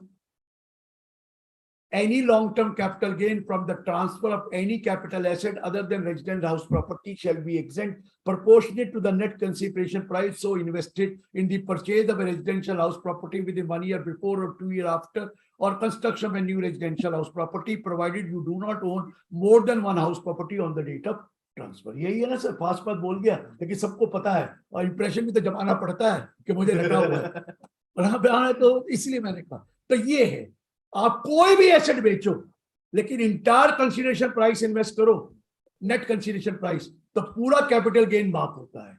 अगर आपने कम की तो कैपिटल गेन कितना माफ होगा? Long term capital gain into amount invested divided by the net consideration price. Amount invested divided by, suppose आपने, मैं पुराना बता रहा हूं, नया बाद में बताता हूं, 20 करोड़ रुपए की एक प्रॉपर्टी बेची और 12 करोड़ रुपया प्रॉफिट हुआ, और आपने सिर्फ पूरा 20 करोड़ लगा दिया, तो 12 इंटू 20/20, और आपने 15 करोड़ लगाया तो 12 इंटू 15/12, आपने 10 करोड़ लगाया तो 12 capital gain into 10 divided by 20। ये करते, अगर 20 का है और 12 लगाया 12/20, 15 लगाया 15/20, 8 लगाया तो 8/20, जितना लॉन्ग टर्म कैपिटल ने मल्टीप्लाई करते।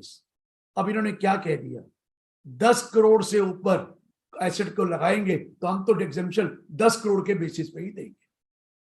मतलब मैंने एक प्रॉपर्टी बेची राजेश जी 20 करोड़ रुपए की, उस पे लॉन्ग टर्म कैपिटल गेन हुआ, प्रॉपर्टी का मतलब वही वाली एसेट अदर देन रेजिडेंशियल, उसमें सपोज मेरा long term capital gain 8 crore हो गया। अब मुझे पहले 20 करोड़ लगाना पड़ता था 8 करोड़ लेने के लिए, लेकिन अब क्या है, मैं 20 करोड़ लगा भी दूं तो भी मुझे 10/20 मिलेगा। 8 इंटू 10/20, 10 से ऊपर का मैं मानूंगा ही नहीं इन्वेस्टमेंट। 8 इंटू 10/20, मैंने 15 करोड़ लगाया तो भी 8 इंटू 15/20 नहीं मिलेगा, 10/20 मिलेगा। मैंने 11 लगाया तो 8 इंटू 11/20 नहीं मिलेगा, 8 इंटू 10/20 मिलेगा। मैंने 9 लगाया तो 8 इंटू 9/20 मिलेगा। ये मेरी एग्जांपल समझ में आ गई? नहीं आई तो मैं दोबारा बोल सकता हूं। अजल अलीपुरिया जी, ये क्लियर हो गई तो हाथ खड़ा कर देना, बता देना, आप हो जाएगा।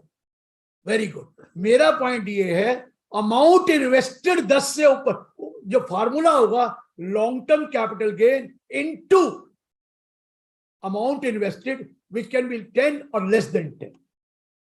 long term capital gain into amount invested which can be 10 or less than 10 divided by the total net consideration price. Clear हो गया सर? हम 10 के ऊपर आपको अमाउंट इन्वेस्टेड करने देंगे ही नहीं, तो फिर आपका जितना बड़ी नेट कंसिडरेशन प्राइस हो आपको 10 बटा नेट कंसिडरेशन प्राइस मिलेगा। ये क्लियर हो गया सर? और कैपिटल गेन में भी उतना ही 10 करोड़ से ऊपर हम देंगे नहीं। ठीक है सर? ये हमने सेक्शन 54 और 54F कर दिया है। आगे बढ़ सकते हैं, तो चलिए 56 में जाते हैं। एक तो लाइफ पॉलिसी का मैं बता चुका हूं 56 का, कि 5 लाख से ऊपर की लाइफ पॉलिसी का अमाउंट पे किया एग्रीगेट, और एक पॉलिसी का 1/4/2003 के बाद जो पॉलिसी ली वो इनकम मान ली जाएगी after the deduction which you have paid for, the amount which you have paid, वो डिडक्शन की। एक बहुत बड़ा चेंज आया 56 subsection 2 clause 7B VIIB। Shashipal ji, आपको शेयर इशू करते थे क्लोजली हेल्ड कंपनी के, company with public are not substantially interested. आपको पता है अगर वो रेजिडेंट को दिया जाए तो उसने लिखा था it can not be issued for more than the face market value. Market value से ज्यादा देंगे तो जितना भी डिफरेंस होगा, जो प्रीमियम ज्यादा लिया, वो आपकी कंपनी की इनकम मानी जाती है। हाँ, फेस वैल्यू से ऊपर बेचना है, लेकिन मार्केट वैल्यू से ऊपर नहीं बेचना, मार्केट वैल्यू से ऊपर नहीं। और मार्केट वैल्यू निकाली जाती थी 11U8 सबसेक्शन 2, और लेकिन वो रेजिडेंट के लिए था। अब उन्होंने कह दिया इवन नॉन रेजिडेंट के लिए भी मार्केट वैल्यू से ज्यादा आप ले नहीं सकते। फैमा में तो लिखा है कि अब क्या मेरे हिसाब से कि आप मार्केट वैल्यू से कम बेच नहीं सकते, लेकिन मार्केट वैल्यू से ऊपर बेच सकते थे। लेकिन अब तो इनकम टैक्स कहता है मार्केट वैल्यू से ज्यादा दोगे अगर नॉन रेजिडेंट को भी, तो भी हम आपकी इनकम मान लेंगे इसकी बात। ये 5627B में चेंज आई जो मैंने आपको बताई है जी। एक 55 कह रहे हैं सेक्शन आपने नहीं बताया। अब देखो डाटा तो याद करा दिया उसने। 55 क्या है सर? अभी तक आपको पता है cost of acquisition self generated asset की, अगर वो गुडविल ऑफ ए बिजनेस है, right to carry on a business है, right to manufacture produce an article और ए थिंग है, लीज राइट है, ये वो चीजें हैं, उसकी कॉस्ट सेल्फ जनरेटेड की कॉस्ट ऑफ एक्विजिशन निल होती है। यहां पर इंटेंजिबल एसेट और एनी अदर राइट के बारे में कुछ नहीं लिखा। तो वो कहते थे इसका तो बेनिफिट ले लो। वो जो श्रीनिवास शेट्टी की जजमेंट है कि जब कॉस्ट ही नहीं है तो फिर उसको टैक्स लगना ही नहीं। तो इन्होंने क्लियर कर दिया सेक्शन 55 में कि भाई इंटेंजिबल एसेट भी जो होगी सेल्फ जनरेटेड या कोई any other right which is not covered earlier, उस सब के केस में निल कॉस्ट होगी और आपको उस पर कैपिटल गेन टैक्स उस हिसाब से कैलकुलेट करना पड़ेगा, कॉस्ट निल हो जाएगी। ये 55 में अब कॉस्ट निल करने का बताया self generated asset, so that you may not say that computation provision fail और श्रीनिवास शेट्टी लग जाएगा। ये नहीं लगेगी इस केस। क्लियर है सर? अब आपके सामने अगला पॉइंट 55 हो गया। अब मैं 72 में ज्यादा नहीं जा रहा, 79 और 80 IAC में चला जाता हूं। स्टार्टअप के केस में स्टार्टअप की एक्टिविटी एक रजिस्ट्रेशन 31 मार्च 2023 तक करना था, उसको बढ़ाकर 24 कर दिया। और स्टार्टअप के केस में change in share holding more than 50% हो सकती है। वो 79 सेक्शन में जो लिखा हुआ है वो केस का 7 इयर्स था, अब वो 10 ईयर तक कर सकते। ये स्टार्टअप का केस आया। और अब मैंने 80 CCG तो आपको एच तो करा ही दिया था, 80 CCH तो करा दिया था। अब एक बड़ा इंटरेस्टिंग केस है सर। मोदी जी ने पूरा बदला ले लिया है। क्या बदला लिया? आपको पता है 80G में 100% डिडक्शन मिलती थी Jawaharlal Nehru memorial fund, Indira Gandhi memorial trust, Rajiv Gandhi foundation. ये तीन ही नाम से थे, बाकी सारे फंड नाम से नहीं है। बाकी तो है prime minister relief fund, prime minister draft relief fund, national defence fund, chief minister relief fund, लेकिन ये तीन महानुभाव के नाम थे। मोदी जी ने 24-25 के से इस डोनेशन को अलाउ ही नहीं किया। No deduction allowed if you donate to, no deduction allowed under 80G if you donate to Jawaharlal memorial fund, Indira Gandhi memorial trust and Rajiv Gandhi fund. तीनों को हटा दिया, बस खत्म हो गई बात। तीनों को हटा दिया। इसके लिए नहीं देंगे डिडक्शन अंडर 80G। हाँ, प्राइम मिनिस्टर रिलीफ फंड को दीजिए, prime minister draft relief fund को दीजिए, prime minister national defence fund को दीजिए, उनको दीजिए ना। इनको क्यों दे रहे हैं? हटा दिए। ये 80G में चेंज आया, ये आपको बता। क्लियर हुआ? ये कांग्रेसी तो नहीं है, मुझे पता नहीं लग रहा। अब है भी तो तुम क्या कर लोगे? हम मुक्काटेरियन है, जिनकी पार्टी उसी के पूत। आगे चलते हैं सर। ये 80G में भी चेंज आया है। आइए आगे 87A अब करता हूं आपको 115BAC के साथ। अब नई स्टोरी शुरू। जो मैंने बिगिनिंग में बोला, मैंने ये कहा था, देखिए सर, कि न्यू स्कीम में पहले ऑप्ट करना पड़ता था। अगर आप न्यू स्कीम में जाना चाहते थे तो आपको 10IE फॉर्म भरना पड़ता था before the due date for return कि मुझे नई स्कीम चाहिए। अब कह रहा है एक नया सेक्शन डाल दिया, sub section 1A, 115BAC sub section 1A। उसने कह दिया पुराना सेक्शन तो 31 मार्च 2023 तक 24 तक रहेगा, 23 तक रहेगा। 24-25 असेसमेंट ईयर के लिए प्लीज नोट, आपको नई स्कीम के लिए बाय डिफॉल्ट है, आपको रहना ही पड़ेगा नई स्कीम में जब तक कि 115BAC सबसेक्शन 6 में आप ऑप्ट ना करो कि मुझे ओल्ड स्कीम चाहिए। उल्टा हो गया, पहले ऑप्ट करना था न्यू स्कीम के लिए, अब ऑप्ट करना पड़ेगा ओल्ड स्कीम के लिए बिफोर ड्यू डेट। अगर आपने ऑप्ट नहीं किया तो आपको नई स्कीम में ही माना जाएगा। आप बाद में जाके ऑप्ट, जिस दिन ऑप्ट करोगे तो मिलेगा, पर ड्यू डेट तक ऑप्ट कर दीजिए, नई रिजीम में। अब नई रिजीम बाय डिफॉल्ट आ गई, ओल्ड स्कीम बाय ऑप्शन आ गई, आपको ऑप्ट करना पड़ेगा ड्यू डेट तक। उन्होंने कहा चलो हम एक एडवांटेज देते हैं आपको, क्योंकि आप नई स्कीम में आना चाहते हैं, लीजिए एडवांटेज। पहले अप टू 2,50,000 एग्जेम्पशन थी, अब 3 लाख तक एग्जेम्पशन करती। पहले स्लैब था up to 250 nil, next to 55%, next to 50 10%, next to 50 15%, next to 50 20%, next to 250 25%, above 15 lakh 30%।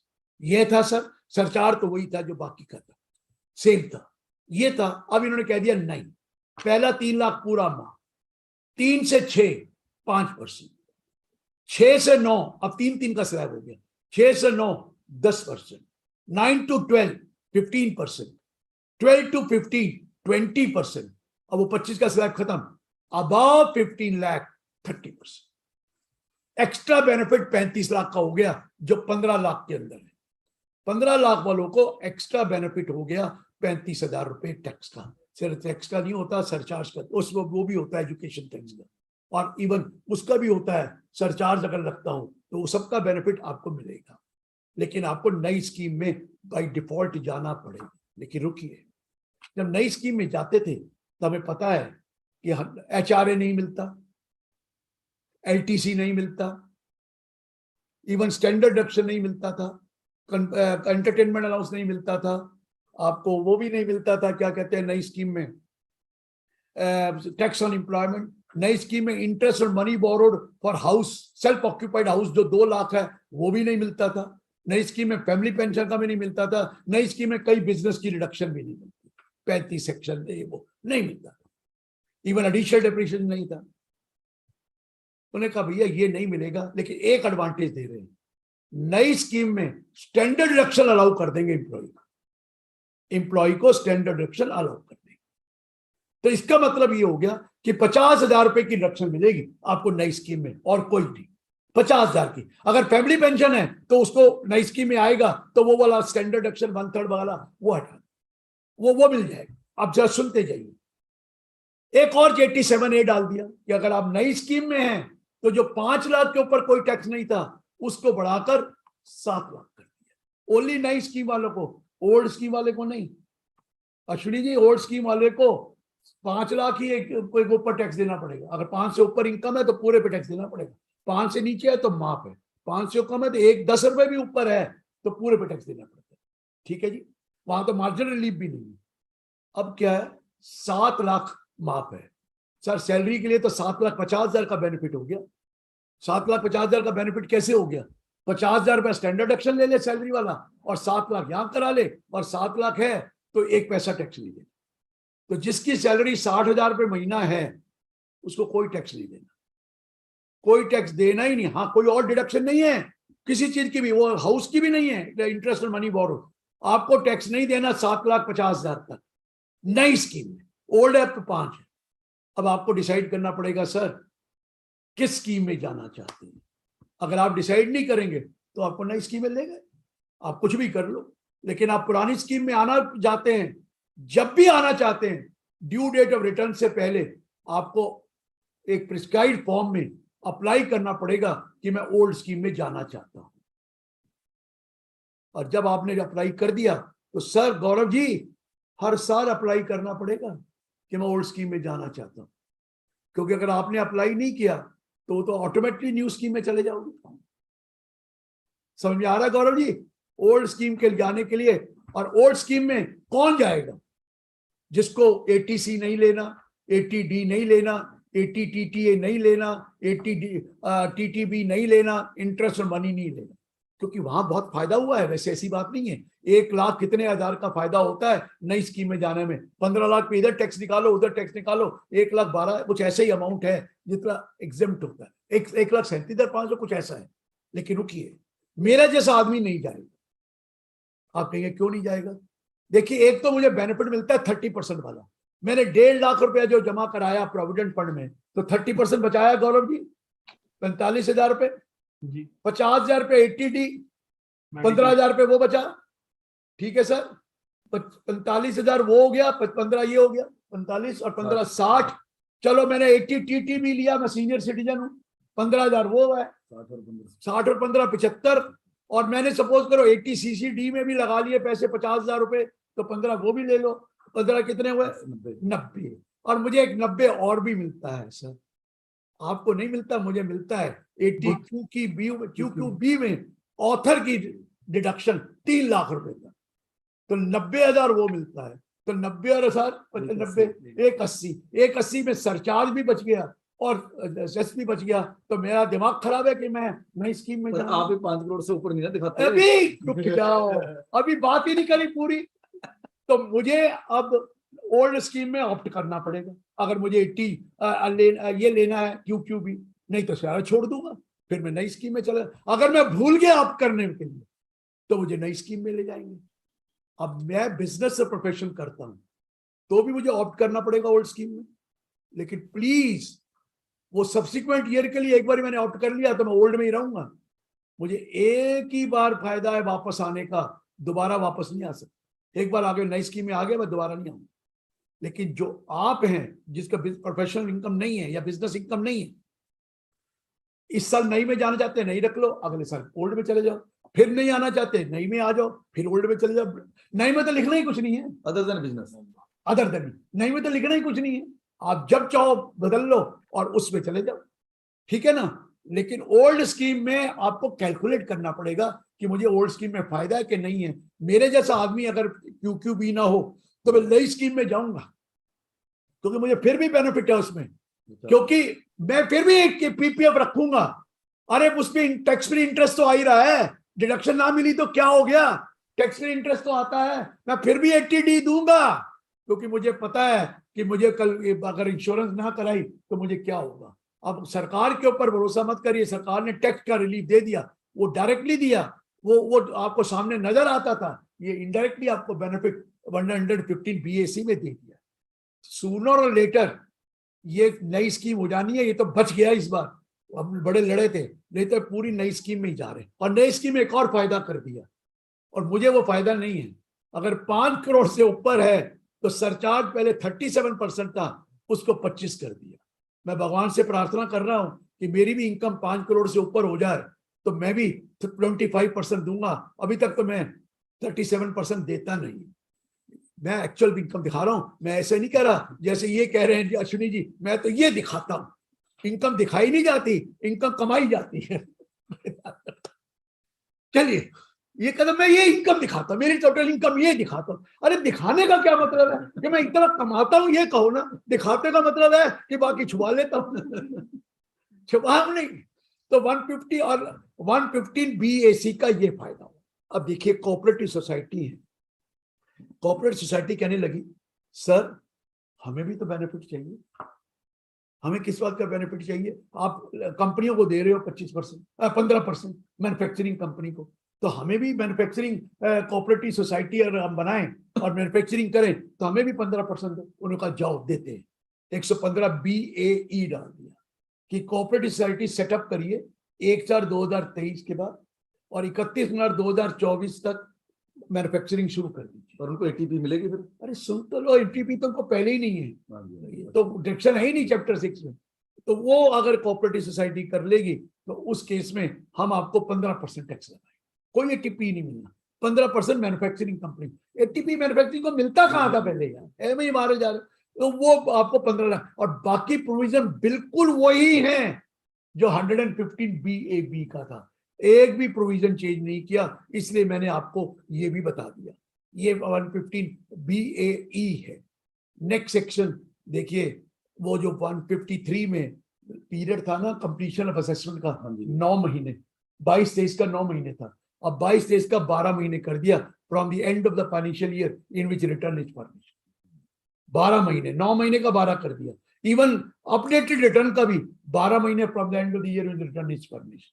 और तीसरी बात, अगर आपकी कोई किसी की सर्च हुई और उस दिन आपका कोई केस पेंडिंग है, या आपकी कोई रिक्विजिशन हुआ केस पेंडिंग है, या बनी बुलियन ज्वेलरी पाई गई और केस पेंडिंग है, उस ऑल केसेस में प्लीज नोट आपका पीरियड 12 महीने और एक्सटेंड हो गया, 12 वो और 12 वो 24 महीने हो गए उस केस में। ये 153 में लिखा है जो मैंने आपको बताया। ये 153 की मैंने आपको time limit of completion of assessment under 143(3), 144, 140(39)(A) की असेसमेंट और आपको वो वाली बता दी। अब एक और चीज है सर, बहुत इंपॉर्टेंट पॉइंट है, मैं अब सिर्फ 2-4 इंपॉर्टेंट पॉइंट करूंगा क्योंकि ये कहेंगे वो भी लो। सबसे इंपॉर्टेंट पॉइंट ये है, हमारा इनकम आई अक्रूवल बेसिस, हमने इनकम को ले लिया, लेकिन जिसने मुझे इनकम दी उसे मेरा टीडीएस नहीं काटा, या काटा अगले सालों में काटा, उस साल नहीं काटा, अगले किसी सब्सिक्वेंट ईयर में काटा। अब मैं कहता हूं मैं तो इनकम में दिखा चुका हूं और मुझे तो टैक्स दे चुका हूं उसके ऊपर, क्योंकि जिस साल मैं इनकम दिखाता हूं उसी साल उसका टैक्स देना पड़ता है। अगर टीडीएस है तो उसी साल मिलेगा, नहीं तो मिलेगा नहीं। अब उसने टीडीएस काट लिया 2 साल बाद, 3 साल बाद, 4 साल बाद, और गवर्नमेंट में तो यही होता है, गवर्नमेंट में तो टीडीएस पेमेंट बेसिस पे होता है, गवर्नमेंट तो अक्रूवल सिस्टम करती ही नहीं है। तो अब क्या उन्होंने किया, 155B सेक्शन 20 सब सेक्शन 20 डाला है। अगर आपका टीडीएस बाद में काट के जमा करा दिया है, किसने, डिडक्टर ने, बाद में काटा अगले साल में, उस साल नहीं काटा अगले साल में काटा, तो आप एक एप्लीकेशन दीजिए असेसिंग ऑफिसर को अंडर सेक्शन 155 सब सेक्शन 20 कि मेरा ये टीडीएस कट गया और ये मैं ऑलरेडी इनकम दिखा चुका हूं पहले सालों में, उसका प्रूफ दे दीजिए और मुझे ये टीडीएस का रिफंड किया जाए। आपको अप्लाई करना है within 2 years from the date of TDS deducted by the deductor. वो 2 साल के बाद वो कर दीजिए अप्लाई, तो वो आपकी अमेंडमेंट करेगा रेड विद 154 और फिर आपको रिफंड दे देगा। लेकिन सबसे बड़ी गलती ये है, रिफंड तो देगा लेकिन इंटरेस्ट मुझे जो देगा from date of application to date of refund है, ना कि वो पुराना मैं पैसे जमा करा चुका हूं उसके तो मुझे रिफंड दे रहे हो, तो उसी रिफंड का तो मुझे इंटरेस्ट भी तो दो। From date of application to the date of refund, ये section 155 sub section 20 read with section 154। अब सर कोई इंपॉर्टेंट है तो पूछ लीजिए, नहीं तो 148 में भी टाइम की चेंज है, 148 में कोई टाइम की चेंज नहीं, आप गलत कह रहे हैं। नहीं कंप्लीशन, और सुन तो लीजिए कोई कंप्लीशन की चेंज नहीं है। कहाँ चेंज है आपकी, वो पहले ही 12 महीने हो चुका है, अब 12 महीने की है, वो पहले ही था, पिछले साल ही कर दिया था, उसकी कोई चेंज नहीं है। 143 148 में जो चेंज हुआ सुन लीजिए, 148 में था कि आपको जब वो 148D की रिपोर्ट आ जाती है और फिर आपको नोटिस इशू करना है कि रिटर्न फाइल करिए। जब रिटर्न फाइल करने तो लिखा था you have to file return with the time specified, अब उन्होंने कह दिया you have to file return within 3 months, और 3 month करके अगर नहीं करेंगे तो मानेंगे रिटर्न आपने फाइल नहीं की। ये आया 148 में सर, वो नहीं है जो आपके। क्लियर है? अब आप सवाल पूछ ली 2-4, तो मेरा अगला लेक्चर भी तैयार है। तो अगर कोई 2 क्वेश्चन पहले यूट्यूब पे देख लो यार, कोई है तो, नहीं तो फिर सर ना पूछे तो अच्छा है, क्योंकि मेरे पास तो बहुत अभी लेक्चर देने जाना है, मैंने सर एक लेक्चर देने हैं। मैं तो अभी सर एक टीसीएस के रेट्स में भी चेंज है। हाँ जी, टीसीएस के रेट्स सुन लीजिए वो तो मैंने छोड़ दिया 206C1H 206C1H में क्या हुआ, जब आप एजुकेशन के लिए दे रहे हो और लोन लिया है उसमें कोई चेंज नहीं है, 0.5% ही टीसीएस कलेक्ट होगा। अगर आपने एजुकेशन के लिए दिया, लोन नहीं लिया, तो वो 5% है 7 लाख के ऊपर। लेकिन अगर पैकेज टूर के लिए गए तो पहले वो 5% था, अब 20% कर दिया, विदाउट एनी लिमिट। पहले भी था विदाउट एनी लिमिट, लेकिन 20% कर दिया। और कोई और वजह से दिए पेमेंट लिबरलाइज स्कीम में भेजे तो भी सर 20% है विदाउट लिमिट। मर जाएगा। मैं अपनी बेटी को गिफ्ट देना चाहता हूं अपने अब्रॉड लिबरलाइजेशन स्कीम में, हालांकि वो टैक्सेबल नहीं है, उसके हाथ में, मेरे हाथ में भी टैक्स पहले दे दिया। अब मेरा टीसीएस कलेक्ट करना पड़ेगा, तो लिबरलाइज स्कीम में मैंने उसको पैसे भेजे, या मैं वहां इन्वेस्ट करना चाहता हूं लिबरलाइज स्कीम में, तो मुझे 20% टीसीएस कलेक्ट करना पड़ेगा। और कलेक्ट कौन करेगा, वो बैंक करेगा, वो करेगा ऑथराइज एजेंट, और मुझे उसका क्रेडिट लेना पड़ेगा। 20% स्मॉल अमाउंट नहीं है। सपोज किसी मेडिकल के लिए भेजा है, उसके इलाज कराने के लिए चाहिए, कैंसर की ट्रीटमेंट करानी है, 20 लाख रुपया चाहिए, तो 20% तो पहले वो जमा कराना पड़ेगा, कलेक्ट कर इतना करना पड़ेगा। 25 लाख का लोन लो ना, लोन लो या क्या मर्जी लो, 20% रेट पर लोन के लिए तो कम है ना, बहुत ज्यादा। लोन के लिए तो एजुकेशन लोन, ओनली एजुकेशन। चलिए सर, और बोलिए, कुछ रह गया? मैं कह रहा गुरु जी के आगे ऑलरेडी 8 प्रोग्राम लाइंड अप है। मैं कह रहा क्वेश्चन सर स्किप इसलिए करते हैं क्योंकि क्वेश्चन हम तब लेंगे, गुरु जी के साथ रूबरू होंगे दोबारा, जब ये बिल पास हो जाएगा और उसमें हम अमेंडमेंट के ऊपर, जो इसमें से भी कुछ अमेंडमेंटें होंगी, जहां कुछ एक अमेंडमेंटें और आएंगी, तो उन सबको हम गुरु जी के साथ रूबरू होंगे in the month of March, जब ये पार्लियामेंट में बिल एक्चुअल में एक्ट बन जाएगा।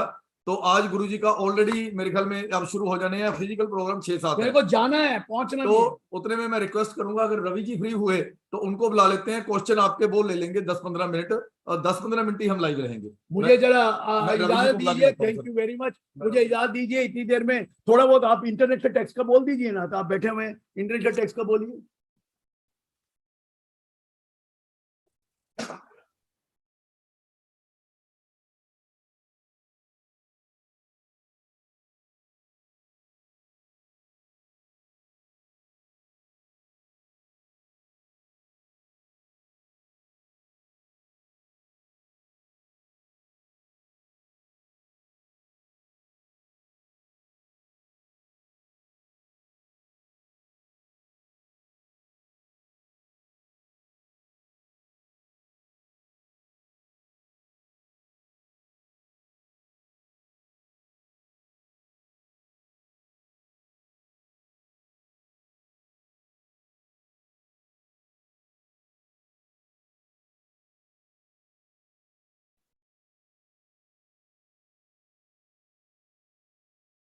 सर कुछ क्वेश्चन अभी यूट्यूब से ले लेते हैं। क्या है कि बिल में कहीं भी मेंशन नहीं है स्टैंडर्ड डिडक्शन या प्रोफेशनल टैक्स के बारे में, ओनली इन स्पीच।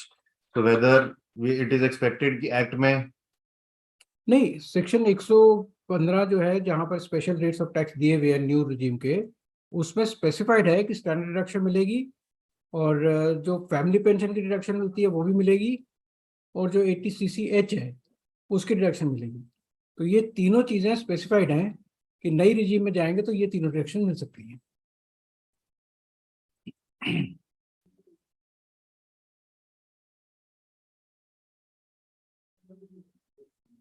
सर एक 43D को एनबीएफसी को एक्सप्लेन करने के लिए बहुत रिक्वेस्ट आ रही है। वो तो सिर्फ उन्होंने डेफिनेशन दी हैं कि एनबीएफसी किसको मानेंगे। वो 2-3 किस्म की एनबीएफसी होती है, सिर्फ उसकी क्लैरिफिकेशन है, उसमें कोई खास क्लैरिफिकेशन की हमें जरूरत है नहीं उसकी।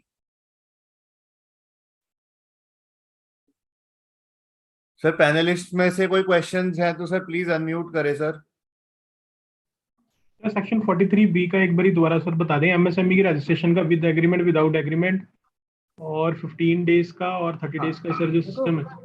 एमएसएमई में जो प्रोविजन डाला है इन्होंने कि any payment to be made to MSME, उसको इन्होंने क्लॉज H इंसर्ट कर दिया 43B में। तो जिस तरीके से टैक्सेस और इंटरेस्ट टू बैंक्स आते हैं उसी तरीके से ये भी इंसर्ट कर दिया। तो यानी any payment, any expenditure in respect of payment is to be made to MSME, it will be allowed as a deduction only if it has been paid during the year. उसके बाद proviso to 43B कहता है कि notwithstanding anything in 43B, if the payment is made before the due date of filing the return, it will still be allowed as deduction. पर इस proviso को ये जो नया क्लॉज डाला है H वाला, इस पे एप्लीकेबल नहीं करा। यानी एमएसएमई को पेमेंट में by the due date of filing return तक नहीं कर सकता। I must pay it within the financial year itself. दूसरा चीज इसमें जो है, जो हमारे को ध्यान रखनी है कि एमएसएमई में एक्ट में payment to an MSME should be made maximum within 45 days of the date of the bill if there is an agreement between the MSME and the purchaser. If there is no agreement, it has to be made within 15 days. तो उन्होंने कहा इतना period हम आपको allow कर देंगे under 43B also. अब मान लो कि एक बिल आपके पास आया 25 मार्च को, और आपका एग्रीमेंट है एमएसएमई में कि you have to make the payment within 40 days, तो वो 40 days का पीरियड आपको मिल जाएगा, क्योंकि बिल ही आपके पास 25 मार्च को आया है। तो 5 दिन ये और 25 दिन और ले सकते हो नेक्स्ट मंथ की। You must make the payment with in that. अब जैसे अश्विनी जिंदल जी कह रहे थे कि अगर मेरा बिल मान लो मई में आ गया, मई 2023 को मुझे बिल मिल गया एमएसएमई का, then I have to make the payment within this year itself. 31 March तक पेमेंट कर दूंगा तो डिडक्शन मिलेगी, 31 मार्च के बाद करूंगा एक दिन भी बाद तो डिडक्शन इस साल में नहीं मिलेगी। It will be available in the year of payment. ठीक है सर। एमएसएमई एक्ट में जो फाइनेंस बिल में पेड ऑन एक्चुअल बेसिस लिखा है, उसका मतलब फिर उसका यही कहने का मतलब है कि जब भी वो पे करेंगे तब उस साल में उसको उस चीज की डिडक्शन मिल जाएगी। पर अगर मैंने बताया ना 15 दिन या 45 डेज का लीवरेज जो है वो अलाउड है। तो अगर मैंने 10 अप्रैल को, अगर मेरा बिल ही 25 मार्च को आया था और मैंने 10 अप्रैल को पेमेंट कर दी, तो वो मुझे पिछले साल में ही मिल जाएगी। अटेंडी में हैंड रेज है। सर ये माइक्रो एंड स्मॉल के लिए या micro small and medium enterprise? Micro and small के लिए मीडियम नहीं है, सिर्फ माइक्रो एंड स्मॉल के लिए। Micro and small. हाँ जी अनुराग जी, आपको अलाउड टू टॉक किया जी, अनुराग अग्रवाल जी। उससे अलावा अगर कोई और पैनलिस्ट में क्वेश्चन है वो पूछ लीजिए, उधर से है तो उधर भी देख लीजिए यूट्यूब में। अनुराग जी आपको अनम्यूट किया है जी।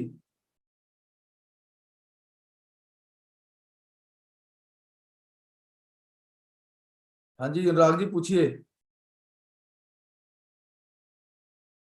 मेरे ख्याल में उनकी कोई दिक्कत आ रही है अनुराग जी की, कोई कनेक्टिविटी का। हाँ जी हाँ जी। तो और कोई पैनलिस्ट में से क्वेश्चन हो जी तो वो पूछ सकते हैं।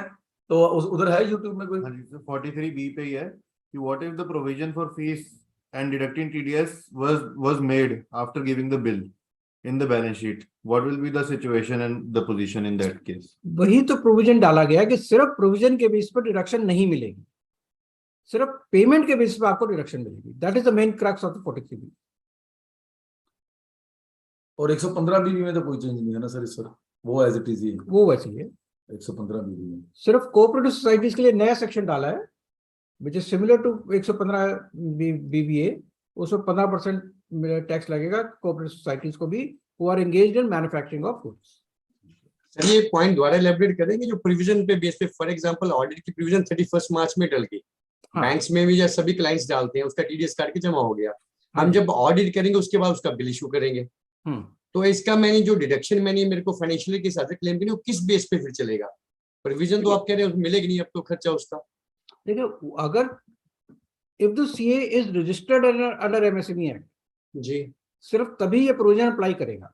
बिल्कुल। और अगर मान लो उसने 31 मार्च को ही बिल रेज करा या नहीं रेज करा, आपने सिर्फ प्रोविजन डाला है, तो प्रोविजन के बेस पर तो डिडक्शन मिलेगी नहीं। अगर उसने बिल रेज करा 31 मार्च को और आपने 15 अप्रैल तक भी पेमेंट कर दी, तो आपको पिछले साल में डिडक्शन मिल जाएगी। और अगर उससे 15 दिन के बाद पेमेंट करोगे, then it will be allowed as deduction in the year of payment.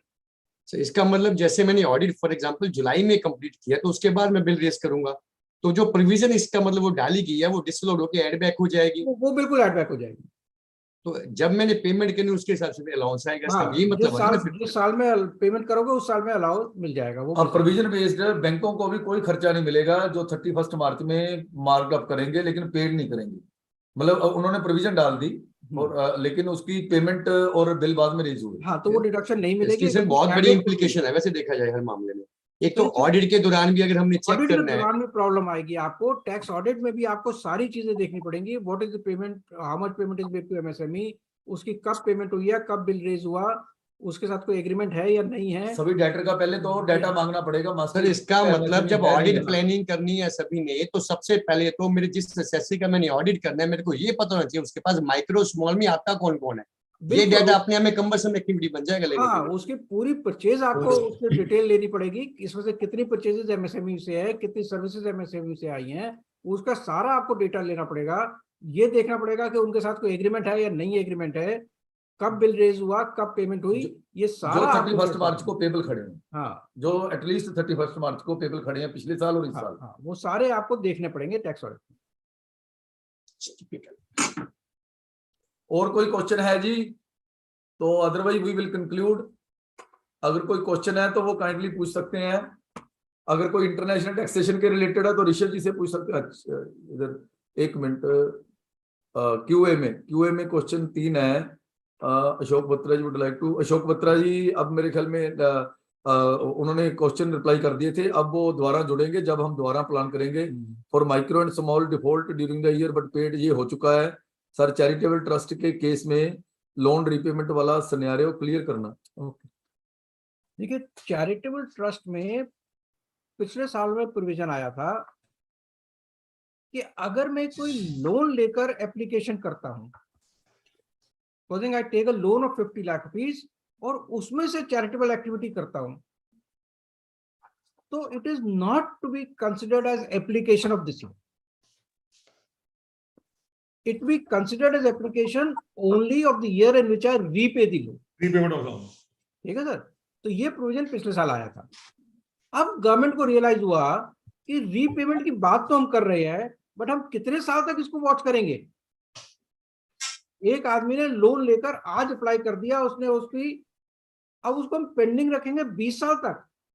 वो 20 साल के बाद लोन रीपे करता है तो he will claim that as application in the 20th year. अब गवर्नमेंट कहती है कि we can not keep a track of that transaction for so many years. तो वहां पर एक रिस्ट्रिक्शन लगा दिया 5 साल की. जो आपने लोन लिया था, आपकी एप्लीकेशन नहीं मानी गई, if you repay that loan within 5 years it will be treated as application. और उसकी बाकी कंडीशंस उन्होंने रखी हैं.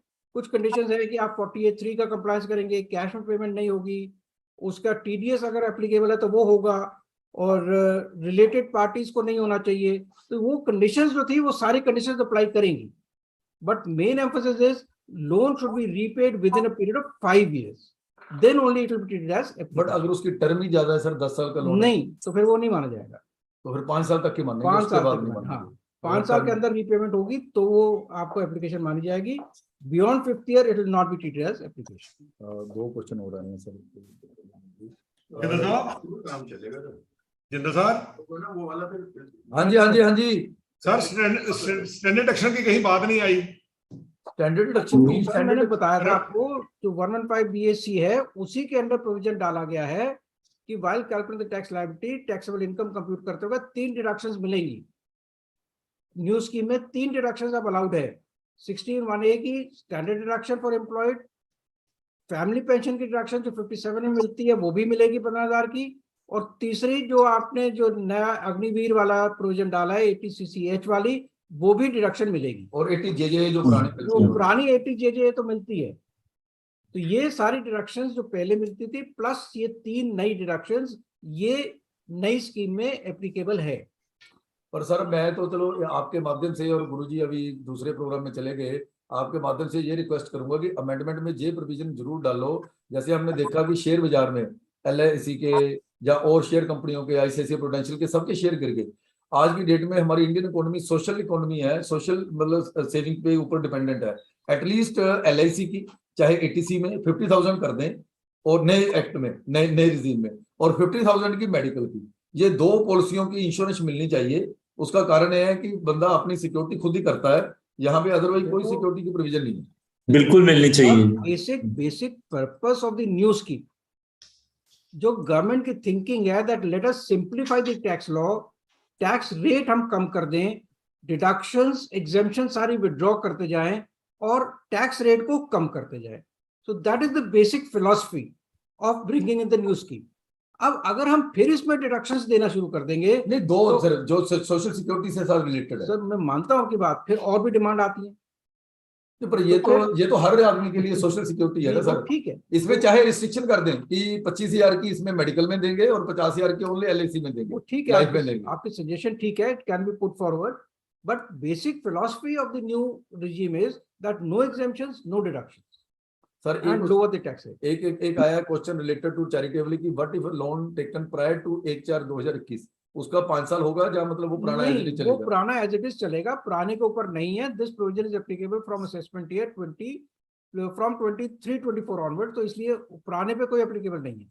और एक है सर गवर्नमेंट एजेंसी का TDS रिलेटेड अमेंडमेंट पर व्यू देना. ये क्वेश्चन क्या है राजेश जी आपका, गवर्नमेंट एजेंसीज का TDS पेमेंट के ऊपर रिव्यू? राजेश जी TDS का आप अगर पैनलिस्ट में हैं तो अनम्यूट कर सकते हैं जी राजेश जी, अदरवाइज आप हैंड रेज कीजिए तो मैं आपको अगर अनम्यूट करता हूं जी, अगर आप अटेंडीज में हैं तो. हाँ जी पूछिए जी question Rajesh ji. Hello Rajesh ji question पूछिए जी. सर मैं ये कह रहा था, ये जो प्रोविजन आया ना कि सपोज करो जो गवर्नमेंट एजेंसी रिसिप्ट पे TDS पेमेंट पे TDS डिडक्ट करती है, हम एक्चुअल बेस अकाउंटिंग करते हैं. हाँ जी, हाँ जी. तो वो अभी सर बता रहे थे ना कि आपको असेसिंग ऑफिसर को एप्लीकेशन फाइल करनी है समथिंग ऐसा, हाँ जी हाँ जी। तो उस पे थोड़ा व्यू देखना था सर, देना देखो था। सर, ऐसा है कि कई बार ऐसा होता है कि आपने इनकम अपनी अकाउंट फॉर कर ली ऑन एक्रूवल बेसिस, जिसने आपको पेमेंट करनी है उसने आपका टीडीएस अभी काटा नहीं, उन्होंने लेटर से अगले साल में या उससे अगले साल में आपका टीडीएस काट लिया। अब आप तो इनकम ऑलरेडी दिखा चुके हैं। अब इनकम टैक्स सेक्शन 198 कहता है दैट टीडीएस का क्रेडिट आपको उसी साल में मिलेगा जिस साल में आप इनकम डिक्लेयर करते हैं। आप इनकम तो 2 साल पहले डिक्लेयर कर चुके हैं, टीडीएस आज कट रहा है, तो इसलिए हमें वो टीडीएस का क्रेडिट मिलता नहीं था। वो एक बहुत बड़ा कंटेंशियस इशू बना हुआ था। मैंने इनकम डिक्लेयर कर दी, टीडीएस अगले साल में कटा, अगले साल में मैंने इनकम नहीं दिखाई है, इनकम तो मैं पहले दिखा चुका हूं, तो इसलिए वो मिसमैच उसमें रहता था। ज्यादा कॉन्ट्रैक्टर के केस में था सर ये, जो कॉन्ट्रैक्टर के केस में काम था, करते हैं। और भी बड़े केसेस हैं, मेनली कॉन्ट्रैक्टर के हाँ। केस में बहुत होता है, और खासकर गवर्नमेंट की पेमेंट्स में ये गवर्नमेंट के बात केस देखा गया। तो उसके लिए सेफगार्ड करने के लिए असेसी के इंटरेस्ट को ये प्रोविजन डाला गया that you can make an application under 155 to the assessing officer within 2 years of the deduction of the tax at source. तो जब आपका टैक्स कटा उसके 2 साल के अंदर आप एप्लीकेशन फाइल करें for rectification, and the AO will rectify your order of the year in which you have declared the income. तो जिस साल में आपने इनकम डिक्लेयर करी थी उस साल का ऑर्डर रेक्टिफाई करके आपको वो टीडीएस का क्रेडिट दे देगा, वो उसी साल में मैप कर देगा, वो उसी साल में मैप कर देंगे। इंटरेस्ट के लिए इसमें प्रोविजन क्या गया, interest will be allowed from the date of filing of the application. Interest date of deduction से नहीं मिलेगा, इंटरेस्ट अगर आपका रिफंड बनता है will be allowed from the date that you file the application for claiming the credit of TDS. और जी question कोई है तो अदरवाइज वी विल क्लोज। तो क्यूए में कोई क्वेश्चन नहीं है तो मेरे ख्याल में थैंक यू वेरी मच। और कोई अगर पैनलिस्ट का क्वेश्चन है तो वो पूछ सकते हैं। पैनलिस्ट का कोई और क्वेश्चन है जी तो सभी पैनलिस्ट अपने आप को अनम्यूट कर सकते हैं। नहीं तो कोई भी क्वेश्चन हो तो आप अश्विनी जिंदल जी को मेल डाल दीजिए, वो मेल पर बाकी हम रवि जी के साथ, बत्रा जी के साथ और गुरु जी के साथ तब जुड़ेंगे जब ये बिल पास होगा। जैसे मैंने पहले अनाउंस किया है, हो सकता है इस बिल में, जैसे मेरी सुबह बात हो रही थी गुरु जी से, उसमें 1-2 चीजें नहीं है। जैसे 52,500 अगर आपकी 15,50,000 से ऊपर सैलरी है वो एक्ट में कहीं नहीं है लेकिन अनाउंसमेंट में है। लीव एनकैशमेंट जो 30 लाख से 25 लाख या 30 लाख की है 3 लाख से, उसकी भी प्रोविजन उन्होंने बोली जरूर है, स्पीच में है, लेकिन वो मेमोरेंडम में नहीं है। ये सभी चीजें अमेंडमेंट के टाइम पे आएंगी तो हम इनको उस समय कंसिडर करेंगे। दिनेश जी का हैंड रेज है। जिंदर साहब मेरी की रिक्वेस्ट है, जैसे सबमिशन, चलो बजट आ गया है, क्या सबमिशन जानती है सर जेडे एमएस वाला पॉइंट जब हम माइक्रो एंड स्मॉल की डिस्कशन कर रहे हैं, आई थिंक ये बहुत वाइडर इंप्लीकेशन है। बहुत सारे मेंबर्स के मैसेजेस भी आ रहे हैं, दे आर सेइंग कि फॉर एग्जांपल प्रोविजन ऐसे कि मैंडेटरी पेनी है, चाहे मैं कंपनी ऑडिट कर रहे हैं, bank audit, whatever I am doing audit, TDS काट के जमा भी होने, राइट सर? वो टीडीएस काट के जब जमा करेंगे दैट इज फर्स्ट कंप्लायंस। अब उसकी पेमेंट होगी जब हमारे बिल रेस करें, that means that has to be added back to the income. तो इसका अगर मैं मेजर इंप्लीकेशन देके चलता हूं तो सर ये तो मतलब इधर भी उलझे और उधर भी उलझे प्रैक्टिकली। इसमें सर कोई ना कोई सजेशन हमें देनी चाहिए ये बजट मेमोरेंडम के हिसाब से। जिंदर साहब एंड रवि जी, मेरी रिक्वेस्ट है सर, क्योंकि इसका जो आई थिंक या तो गवर्नमेंट इसको एनालाइज नहीं कर पाई, no doubt they are considering the micro and small industry भी, उसके हिसाब से पेमेंट इंश्योर करनी है। पर प्रैक्टिकली अगर मैं इसका ओवरऑल इंपैक्ट देखूंगा, टैक्स एंगल से देखता हूं, ऑडिट एंगल से, किसी भी एंगल से देखता हूं, तो ये वायबल प्रोविजन बन ही नहीं पा रही सर। और सर वैसे तो वैसे ही गलत ले रहे थे, प्रोविजन बेस्ड कोई भी वैसे डिडक्शन नहीं आपको मिलती सर। खर्चा नहीं मिल रही है जिंदर साहब। नहीं मिलती तो है, लेकिन पर वो लॉजिकल थोड़ी है ना, बिल अभी काम हुआ नहीं, खर्चा आपने पहले ही बुक कर लिया प्रोविजन बेस्ड। तो इसका मतलब सब टीडीएस की प्रोविजन उस पे हटनी चाहिए, फिर तो हमें प्रोविजन में डालनी चाहिए उसकी ना, एनीथिंग। जी sir please. At present 43B में जितनी भी पेमेंट्स आती हैं उनका सबका बैंक भी जाना, उसमें जाना है ना। अब जैसे आप बैंक का इंटरेस्ट देना है, हाँ, बता तो प्रोविजन डालते हो, पर वो भी मिलता है ऑन पेमेंट बेसिस ही है। Agreed sir. तो वो भी ऐड बैक करते हो उसमें भी। तो ऐसे ही इसका भी जो प्रोविजन आएगा उसको ऐड बैक करना पड़ेगा। आई एग्री कि उसमें ऑडिट की इंप्लीकेशंस आएंगी, ये प्रैक्टिकल डिफिकल्टीज तो हैं which we can bring to notice of the government, और इसका कोई ना कोई सोल्यूशन इसका निकलना चाहिए। बहुत मेजर इंप्लीकेशन, इसको थोड़ा काइंडली प्लीज देखिएगा। देखिए टैक्स ऑडिट की इंप्लीकेशंस तो आपके लिए बहुत सारे प्रोविजंस में आए थे। पिछले साल 194 आ रहा था, वो कोई कम इंप्लीकेशन नहीं है उसकी भी। कि आप सारे एक्सपेंडिचर पहले देखेंगे, उसमें टीडीएस काटा कि नहीं काटा, वो सारे आपको रिपोर्ट करने पड़ेंगे। तो ये सारे आपका काम तो है ऑडिट में, ये तो बढ़ता ही जाएगा, टीडीएस का क्वेश्चन नहीं चली जाएंगी, जो कि गवर्नमेंट आपके ऊपर रिलाई कर रही है। तो कंप्लायंस की प्रॉब्लम्स तो रहेंगी। मेरे ख्याल में और कोई क्वेश्चन है नहीं, अगर है तो काइंडली पूछे।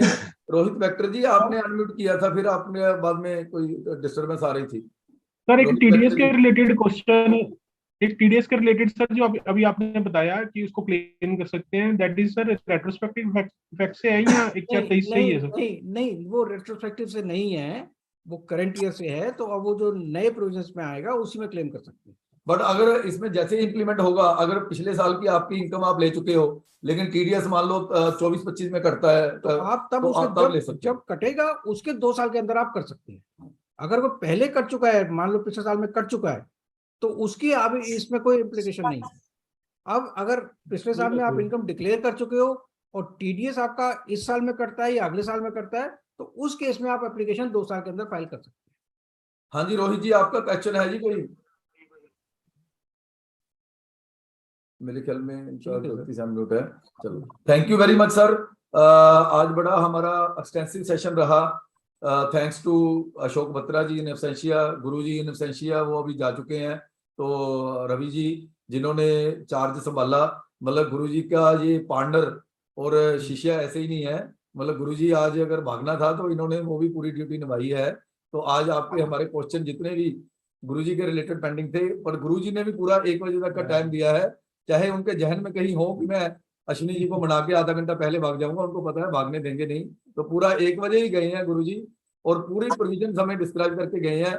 अगर फिर भी कोई प्रोविजन रह गई होगी, वैसे रही नहीं है, तो हम दोबारा, जैसे मैंने आपको अनाउंस किया है, हम मिलेंगे उस सेशन में जिसमें जब ये बिल पास हो जाएगा, हो सकता है उसमें कुछ एक अमेंडमेंट और हो जाए, गवर्नमेंट को याद आ जाए कि हमने बहुत कुछ दिखा दिया लेकिन दिया कुछ नहीं। वोटों के टाइम पे भी लोग ऐसे ही ना कह दें कि जी हम वोटें डाल रहे हैं बाद में मिले ना, तो हो सकता है कुछ ना कुछ अमेंडमेंट बिल के माध्यम से गवर्नमेंट कुछ मान ले, कुछ रिलैक्सेशन और आ जाएं। हो सकता है 3 लाख की जो एग्जम्पशन है, जो इन्होंने लोगों को दिखा दिया कि जी हमने कर दी, लेकिन ओल्ड वालों के लिए की नहीं, कुछ ऐसी प्रोविजनें अमेंडमेंट बिल के माध्यम से आ जाएं, तो हम दोबारा गुरु जी से रूबरू होंगे। मैं आप सबका बहुत बहुत धन्यवादी हूं कि आप सब लोग हमारे साथ जुड़े, जितने भी चाहे पैनलिस्ट के रूप में जुड़े, अटेंडीज के रूप में जूम पे जुड़े, देन यूट्यूब पे हमारे साथ, क्योंकि हमारी मैक्सिमम संख्या इन थाउजेंड्स जो थी वो यूट्यूब पे ही थी, क्योंकि रजिस्ट्रेशन भी जो हमारी 10,000 के लगभग यूट्यूब के रिलेटेड ही थी। इसमें हमारी रिस्ट्रिक्शन 500 की है, तो हमने सिर्फ 300 पर्सन्स को ही लिंक शेयर किए थे रिस्ट्रिक्टिवली। तो I am thankful to all for joining us. आज हमें गुरुजी ने जो मौका दिया कि हम उनके ऑफिस में आके आपके साथ रूबरू हो सके। With this word, thank you very much on behalf of chartered accountant association, voice of CA for providing support and master brain for providing the support, and Rishabh Agarwal ji जिन्होंने रात को मेरे को 12 बजे शताब्दी से लिया भी और अब छोड़ के भी आएंगे। Thank you very much.